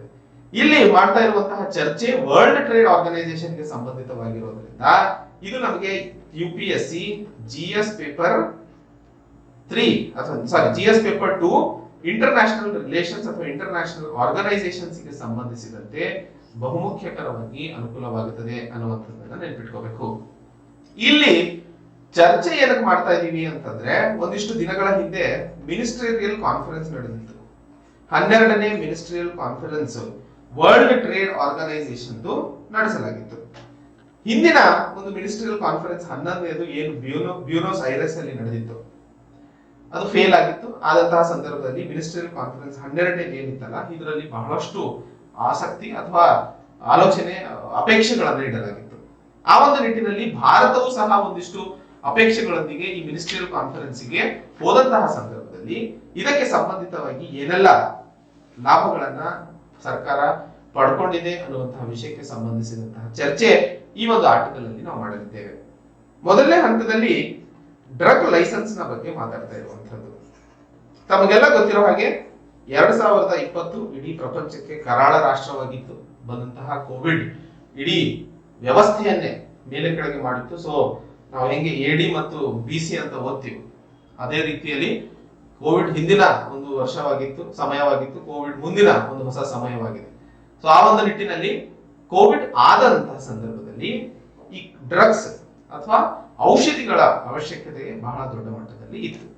ಇವತ್ತಿನ ಸಂದರ್ಭದಲ್ಲೂ ಈ ಲೋ ಇನ್ಕಮ್ ಕಂಟ್ರೀಸ್ ಏನಿದಾವಲ್ಲ, ಆದಾಯ ಕಡಿಮೆ ಇರುವಂತಹ ರಾಷ್ಟ್ರಗಳು, ಅದರಲ್ಲಿ 80% ಜನ ಇವತ್ತು ಕೋವಿಡ್ ವ್ಯಾಕ್ಸಿನ್ ಇಲ್ಲದೆ ಇರುವಂತದ್ದು. ಅಂದ್ರೆ ಒಂದಲ್ಲ ಒಂದು ದಿವಸ ಅವರಿಗೆ ಎಫೆಕ್ಟ್ ಆಗುತ್ತೆ ಅನ್ನೋದು.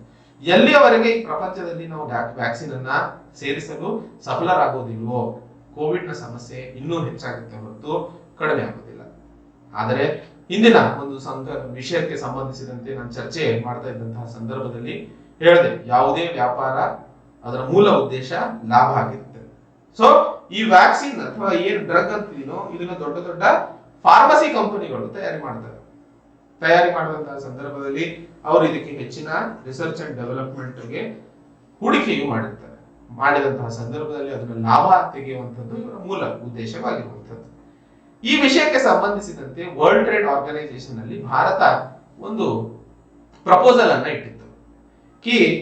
ಈ ಒಂದು ಪೇಟೆಂಟ್ಸ್ ಅಥವಾ ಕಾಪಿ ರೈಟ್ಸ್ ಇಲ್ಲ ಇಂಡಸ್ಟ್ರಿಯಲ್ ಡಿಸೈನ್ ಇಲ್ಲ ಟ್ರೇಡ್ ಸೀಕ್ರೆಟ್ ಏನಿದೆಯೋ ಇವುಗಳನ್ನ ಈ ಡ್ರಗ್ಗಿಗೆ ಮಾಫಿ ಮಾಡಬೇಕು. ಸೊ ದಟ್ ಡೆವಲಪಿಂಗ್ ರಾಷ್ಟ್ರಗಳು ಅಥವಾ ಬಡ ರಾಷ್ಟ್ರಗಳು, ಆದಾಯ ಕಡಿಮೆ ಇರುವಂತಹ ರಾಷ್ಟ್ರಗಳು ಈ ಒಂದು ವ್ಯಾಕ್ಸಿನ್ ಫಾರ್ಮುಲಾವನ್ನು ಪಡ್ಕೊಂಡು ಹೆಚ್ಚಿನ ಮಾತ್ರದಲ್ಲಿ ಬೆಳೆಸಿ ಅಥವಾ ಉತ್ಪಾದಿಸಿ ತನ್ನ ಜನರಿಗೆ ಕಡಿಮೆ ದರದಲ್ಲಿ ವ್ಯಾಕ್ಸಿನ್ ಅನ್ನು ಕೊಡಲು ಸಾಧ್ಯವಾಗುತ್ತದೆ ಅನ್ನುವಂಥದ್ದು ಮೂಲ ಉದ್ದೇಶವಾಗಿತ್ತು. ಆದರೆ ಎರಡನೇ ಕಡೆ ಇದ್ದಂತಹ ಆಪ್ಷನ್ ಕಂಪಲ್ಸರಿ ಲೈಸೆನ್ಸಿಂಗ್. ಒಂದು ಇದರ ಪೇಟೆಂಟ್ಸ್ ಟ್ರೇಡ್ ಸೀಕ್ರೆಟ್ಸ್ ನ ಬಿಟ್ಟುಬಿಡಿ, ಕಂಪಲ್ಸರಿ ಲೈಸೆನ್ಸಿಂಗ್ ಅಡಿಯಲ್ಲಿ ಹೆಚ್ಚಿನ ಉತ್ಪಾದನೆಯನ್ನ ಮಾಡಿ ತಾವೇ ಆ ರಾಷ್ಟ್ರಗಳಿಗೆ ಮಾರಾಟ ಮಾಡಿ. ಯಾಕಂದ್ರೆ ಉತ್ಪಾದನೆ ಆಗುವಂತದ್ದು ಅವಶ್ಯಕತೆ ಇದೆ, ಅದು ಆ ರಾಷ್ಟ್ರಗಳನ್ನ ಮಾಡಲಿ, ನೀವಾದ್ರೂ ಮಾಡಿ. ಸೊ ನೀವು ಮಾಡ್ಬಿಟ್ಟು ನೀವೇ ಕೊಡಿ. ಸೊ ಕಂಪಲ್ಸರಿ ಲೈಸೆನ್ಸಿಂಗ್ ಗೆ ಸಂಬಂಧಿಸಿದಂತೆ ಭಾರತ ತನ್ನ ಸಮರ್ಥವನ್ನು ತೋರಿಸಿ ಇವತ್ತು ಕಂಪಲ್ಸರಿ ಲೈಸೆನ್ಸಿಂಗ್ ಅನ್ನ ಸಫಲರಾಗಿ ವರ್ಲ್ಡ್ ಟ್ರೇಡ್ ಆರ್ಗನೈಸೇಷನ್ ಒಪ್ಕೊಂಡಿರುವಂತದ್ದು ಒಂದು ಲಾಭದಾಯಕವಾದಂತಹ ಅಥವಾ ಉತ್ತಮವಾದಂತಹ ವ್ಯವಸ್ಥೆ ಅಂತ ಹೇಳಬಹುದು. ಆದ್ರೆ ಭಾರತ ಯಾಕೆ ಇಲ್ಲಿಂದ ಇಲ್ಲಿಗೆ ಜಂಪ್ ಹೊಡಿತು, ಅವೆಲ್ಲ ಅಂತಾರಾಷ್ಟ್ರೀಯ ಮಟ್ಟದಲ್ಲಿ ಜಿಯೋಪೊಲಿಟಿಕಲ್ ರೀಸನ್ಸ್ ನಲ್ಲಿ ಇರುವಂತದ್ದು. ಅದರ ಬಗ್ಗೆ ಇವತ್ತು ಚರ್ಚೆ ಬೇಡ. ಸೊ ಮೊದಲನೇ ಹಂತದಲ್ಲಿ ಭಾರತ ಕಂಡಿರುವಂತಹ ಲಾಭ ಅಥವಾ ಸಕ್ಸಸ್ ಅನ್ನುವಂಥದ್ದು ಡ್ರಗ್ ಲೈಸೆನ್ಸಿಗೆ ಸಂಬಂಧಿಸಿದಂತೆ ಅನ್ನುವಂಥದ್ದು. ಹಾಗೆ ಫಿಶಿಂಗ್ ಸಬ್ಸಿಡಿಯ ಬಗ್ಗೆಯೂ ಸಹ ಮಾತಾಡಲಾಗ್ತಾ ಇರುವಂಥದ್ದು. ಏನು ಮೀನುಗಾರರಿಗೆ ಸಬ್ಸಿಡಿ ಏನು ಅನ್ನುವಂಥದ್ದು. ಭಾರತ ಸರ್ಕಾರ ಮೀನುಗಾರರಿಗೆ ಮುಖ್ಯವಾಗಿ ಏನಾದ್ರೂ ಮೀನ್ ಹಿಡಿಯಕ್ ಹೋಗ್ತಾರಲ್ಲ, ಆ ಮೀನ್ ಹಿಡಿಯಕ್ ಹೋದಂತಹ ಸಂದರ್ಭದಲ್ಲಿ ಅವರಿಗೆ ಒಂದಿಷ್ಟು ಸಬ್ಸಿಡಿಯ ವ್ಯವಸ್ಥೆಯನ್ನ ಮಾಡಲಾಗುತ್ತೆ. ಆ ಸಬ್ಸಿಡಿ ಸಂದರ್ಭದಲ್ಲಿ ಅವರಿಗೆ ಸಿಗುವಂತಹ ಲಾಭ ಹೆಚ್ಚಾದಂತಹ ಕಾರಣಕ್ಕೆ ಅವರು ಇನ್ನೂ ಹೆಚ್ಚಿನ ಮೀನುಗಳನ್ನ ಹಿಡಿಯಲು ಮುಂದಾಗ್ತಾರೆ. ಹೆಚ್ಚಿನ ಮೀನುಗಳನ್ನ ಹಿಡಿದಂತಹ ಸಂದರ್ಭದಲ್ಲಿ ಅವರು ಮಾಡುವಂತಹ ಫಿಶಿಂಗ್ ನಿಂದಾಗಿ ಈ ಮೀನುಗಳ ಜೀವರಾಶಿಯಲ್ಲಿ ಕಡಿಮೆ ಆಗುವಂತಹ ಸಾಧ್ಯತೆಗಳು ಹೆಚ್ಚಾಗ್ತವೆ. ಅದರಿಂದಾಗಿ ಇಡೀ ಮೆರೈನ್ ಎಕೋಸಿಸ್ಟಮ್ಗೆ ಸಮಸ್ಯೆ ಉದ್ಭವವಾಗುತ್ತದೆ ಅನ್ನುವಂಥದ್ದನ್ನ ಹೇಳ್ತಾ ಇರುವಂಥದ್ದು. ಇಲ್ಲಿ ಮುಖ್ಯವಾಗಿ ಹೇಳಲು ಪ್ರಯತ್ನಿಸ್ತಿರುವಂಥದ್ದು, ಅಂತಾರಾಷ್ಟ್ರೀಯ ಮಟ್ಟದಲ್ಲಿ ಯಾರಾದ್ರೂ ಒಂದು ರಾಷ್ಟ್ರ ಹೆಚ್ಚು ಮೀನುಗಳನ್ನ ಎಕ್ಸ್ಪ್ಲಾಯ್ಟ್ ಮಾಡಲು ಶುರು ಮಾಡಿದಾಗ ಬೇರೆ ರಾಷ್ಟ್ರಗಳಿಗೂ ಅದರಿಂದ ಎಫೆಕ್ಟ್ ಆಗುತ್ತೆ. ಯಾಕಂದ್ರೆ ಮೆರೈನ್ ಎಕೋಸಿಸ್ಟಮ್ ಎಫೆಕ್ಟ್ ಆಗುತ್ತದೆ. ಅದಕ್ಕೋಸ್ಕರ ಭಾರತ ಫಿಶಿಂಗ್ ಸಬ್ಸಿಡಿಯನ್ನು ನಿಲ್ಲಿಸಬೇಕು ಅನ್ನುವಂತಹ ಮಾತನ್ನ ಹೇಳಿತ್ತು. ಆದರೆ ಭಾರತ ಹೇಳಿದ್ದು, ಈಗ ಸಡನ್ ಆಗಿ ನಿಲ್ಲಿಸಿದ್ರೆ ಮೀನುಗಾರರ ಜೀವನದ ಮೇಲೆ ಬಹಳ ದೊಡ್ಡ ಮಟ್ಟದಲ್ಲಿ ಹೊಡೆತ ಬೀಳುತ್ತೆ. ಸೊ ಅದಕ್ಕೋಸ್ಕರ ನಮಗೆ ಇನ್ನೂ ಸಮಯ ಬೇಕು. ಆರ್ಥಿಕವಾಗಿ ಈ ಮೀನುಗಾರರನ್ನ ಸಶಕ್ತಗೊಳಿಸಿ ತದನಂತರ ಅವರನ್ನ ಈ ಒಂದು ಸಬ್ಸಿಡಿಯಿಂದ ಹೊರಹಾಕಲಾಗುತ್ತದೆ ಅನ್ನುವಂಥದ್ದು. ಆ ಒಂದು ಕಾರಣಕ್ಕೆ ಸರ್ಕಾರಕ್ಕೆ ವರ್ಲ್ಡ್ ಟ್ರೇಡ್ ಆರ್ಗನೈಸೇಷನ್ 2 ವರ್ಷಗಳ ಗಡುವನ್ನ ಕೊಟ್ಟಿದೆ ಅನ್ನುವಂಥದ್ದನ್ನ ಇಲ್ಲಿ ಮುಖ್ಯವಾಗಿ ಅರ್ಥೈಸಿಕೊಳ್ಳಬೇಕು. 3ನೇ ಹಂತದಲ್ಲಿ ಭಾರತ ಯಾವುದೇ ಸಫಲತೆಯನ್ನ ಕಾಣಲು ಸಾಧ್ಯವಾಗದೇ ಇರುವಂತದ್ದು ಅಗ್ರಿಮೆಂಟ್ ಆನ್ ಅಗ್ರಿಕಲ್ಚರ್. ತಮಗೆಲ್ಲ ಗೊತ್ತು, ಪ್ರಪಂಚದಲ್ಲೇ ಅತಿ ದೊಡ್ಡ ಫ್ರೀ ಫುಡ್ ಪ್ರೋಗ್ರಾಮ್ ಅನ್ನ ಭಾರತ ನಡೆಸುವಂತದ್ದು. ನ್ಯಾಷನಲ್ ಫುಡ್ ಸೆಕ್ಯೂರಿಟಿ ಆಕ್ಟ್ 2013ರ ಅಡಿಯಲ್ಲಿ ಮುಖ್ಯವಾಗಿ ದೇಶದಲ್ಲಿ ದೊಡ್ಡ ಮಟ್ಟದ ಜನಸಂಖ್ಯೆಗೆ ಅನ್ನಧಾನ್ಯವನ್ನ ಅಥವಾ ಧಾನ್ಯಗಳನ್ನ ಕಡಿಮೆ ದರದಲ್ಲಿ ಕೊಡುವಂತಹ ವ್ಯವಸ್ಥೆಯನ್ನ PDS ಮೂಲಕ, ಪಬ್ಲಿಕ್ ಡಿಸ್ಟ್ರಿಬ್ಯೂಷನ್ ಶಾಪ್ ನ ಮೂಲಕ ಸರ್ಕಾರ ವ್ಯವಸ್ಥೆಯನ್ನ ಮಾಡಿದೆ. ಈಗ ಸರ್ಕಾರ ಏನಾದರೂ ಸಬ್ಸಿಡಿಯಲ್ಲಿ ಧಾನ್ಯಗಳನ್ನ ಅತಿ ಕಡಿಮೆ ದರದಲ್ಲಿ ಕೊಟ್ಟಾಗ ಬೇರೆ ರಾಷ್ಟ್ರಗಳಿಂದ ಏನು ಬೆಳೆಗಳನ್ನ ಬೆಳೆಸಲಾಗುತ್ತೋ ಅವುಗಳಿಗೆ ಡಿಮಾಂಡ್ ಇರೋದಿಲ್ಲ.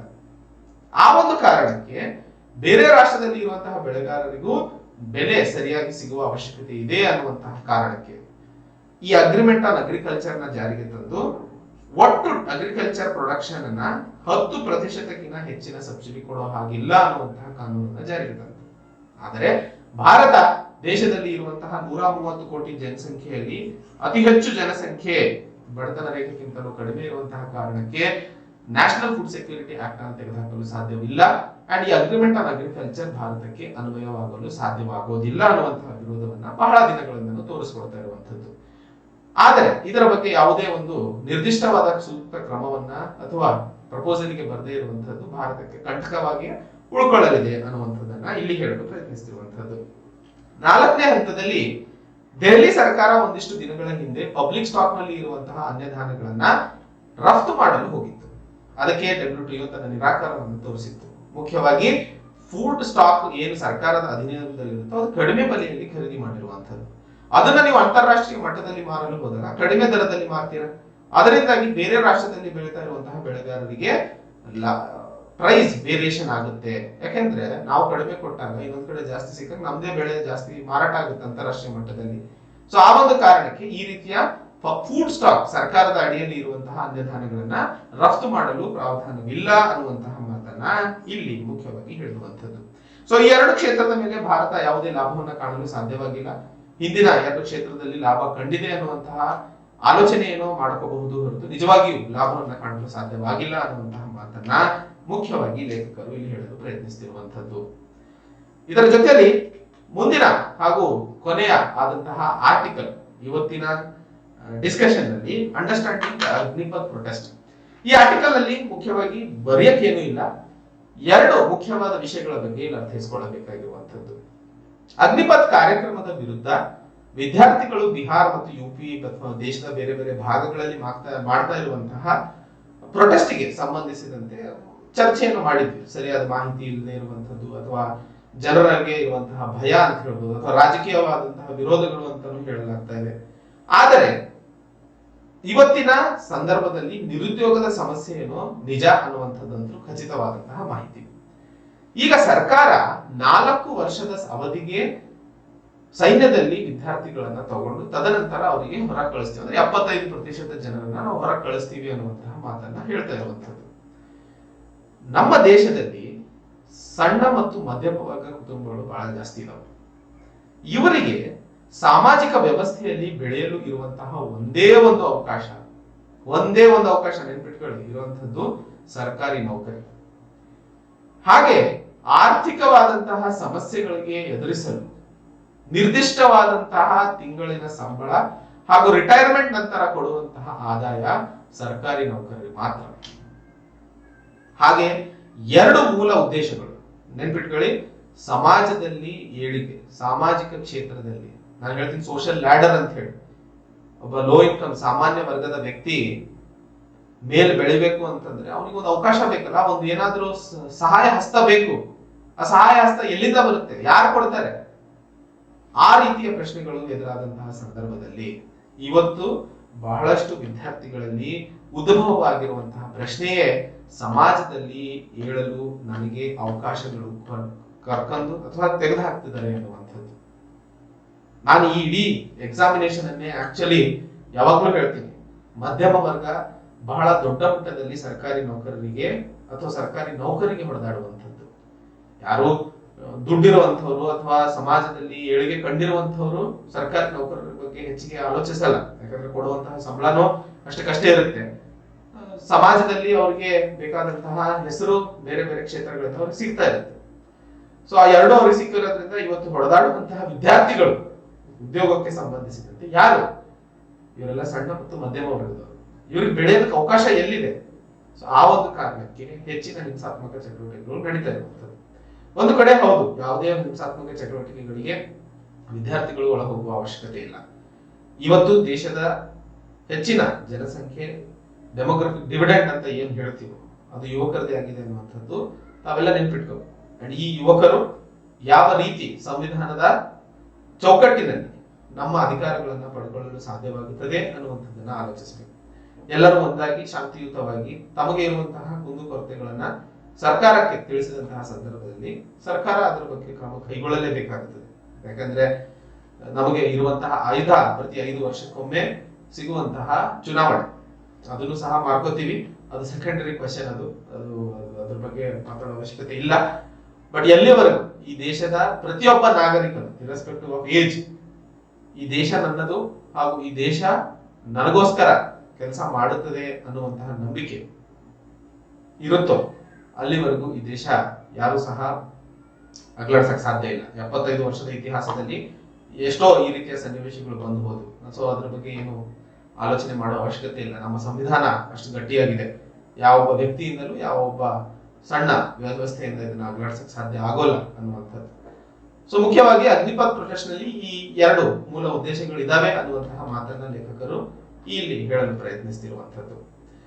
ಇದು ಇವತ್ತಿನ ಮುಖ್ಯವಾದ ಆರ್ಟಿಕಲ್ಸ್ ಗಳಲ್ಲಿ ಬಂದಿರುವಂತಹ ವಿಷಯವಾಗಿರುತ್ತದೆ. ಇಲ್ಲಿ ಮುಖ್ಯವಾಗಿ ನೆನಪಿಟ್ಕೊಳ್ಳಿ, ಯಾವುದೇ ಸಂದರ್ಭದಲ್ಲೂ ತಾವು ತಿಳ್ಕೊಳ್ಳುವಂತಹ ವಿಷಯ ತಮ್ಮ ಆಲೋಚನೆ ಜ್ಞಾನವನ್ನ ಬೆಳೆಸಲು ಉಪಯೋಗಿಸಬೇಕು ಅನ್ನುವಂತಹ ಮಾತನ್ನ ಮುಖ್ಯವಾಗಿ ನೆನಪಿಟ್ಕೊಳ್ಳಿ.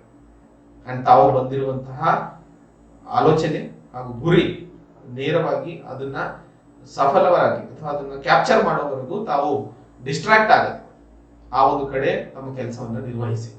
ಹಾಗೂ ಇವತ್ತು ಅಂತಾರಾಷ್ಟ್ರೀಯ ಯೋಗ ದಿನ, ಪ್ರಪಂಚಕ್ಕೆ ಭಾರತ ಕೊಟ್ಟಂತಹ ಒಂದು ದೊಡ್ಡ ಕೊಡುಗೆ. ರಾಜಕೀಯವಾಗಿ ನೋಡೋದಲ್ಲದೆ ಯೋಗವನ್ನ ತಾವು ನಿಜವಾಗಿಯೂ ಅರ್ಥಕೊಂಡಾಗ ಅದು ತಮ್ಮಲ್ಲಿ ಆಧ್ಯಾತ್ಮಿಕ ಶಕ್ತಿ ಹಾಗೂ ಆಲೋಚನಾ ಶಕ್ತಿಯನ್ನ ಹೆಚ್ಚಿಸುತ್ತದೆ. ಅದನ್ನ ಮಾಡಿ ಪ್ರತಿದಿನ, ಯಾಕಂದ್ರೆ ತಾವು ಓದಕ್ ಬಿಸಿ ಇರ್ತೀರಾ ಇಲ್ಲ ಅಂತ ಹೇಳಲ್ಲ, ಬಟ್ 15ರಿಂದ 20 ನಿಮಿಷ ತಮ್ಮ ಬಾಡಿಗೂ ಕೊಡೋದ್ರಿಂದ ತಮ್ಮ ಸಮಗ್ರ ಬೆಳವಣಿಗೆಗೆ ಅದು ಅನುಕೂಲವಾಗುತ್ತದೆ ಅನ್ನುವಂತಹ ಮಾತನ್ನ ಹೇಳುತ್ತಾ ಇವತ್ತಿನ ಈ ಒಂದು ಸಂಚಿಕೆಯನ್ನ ಇಲ್ಲಿಗೆ ಮುಗಿಸ್ತೀನಿ. ಮತ್ತೆ ಹೊಸ ಸಂಚಿಕೆಯೊಂದಿಗೆ ಭೇಟಿಯಾಗೋಣ. ಅಲ್ಲಿಯವರೆಗೆ ಜೈ ಹಿಂದ್, ಜೈ ಕರ್ನಾಟಕ.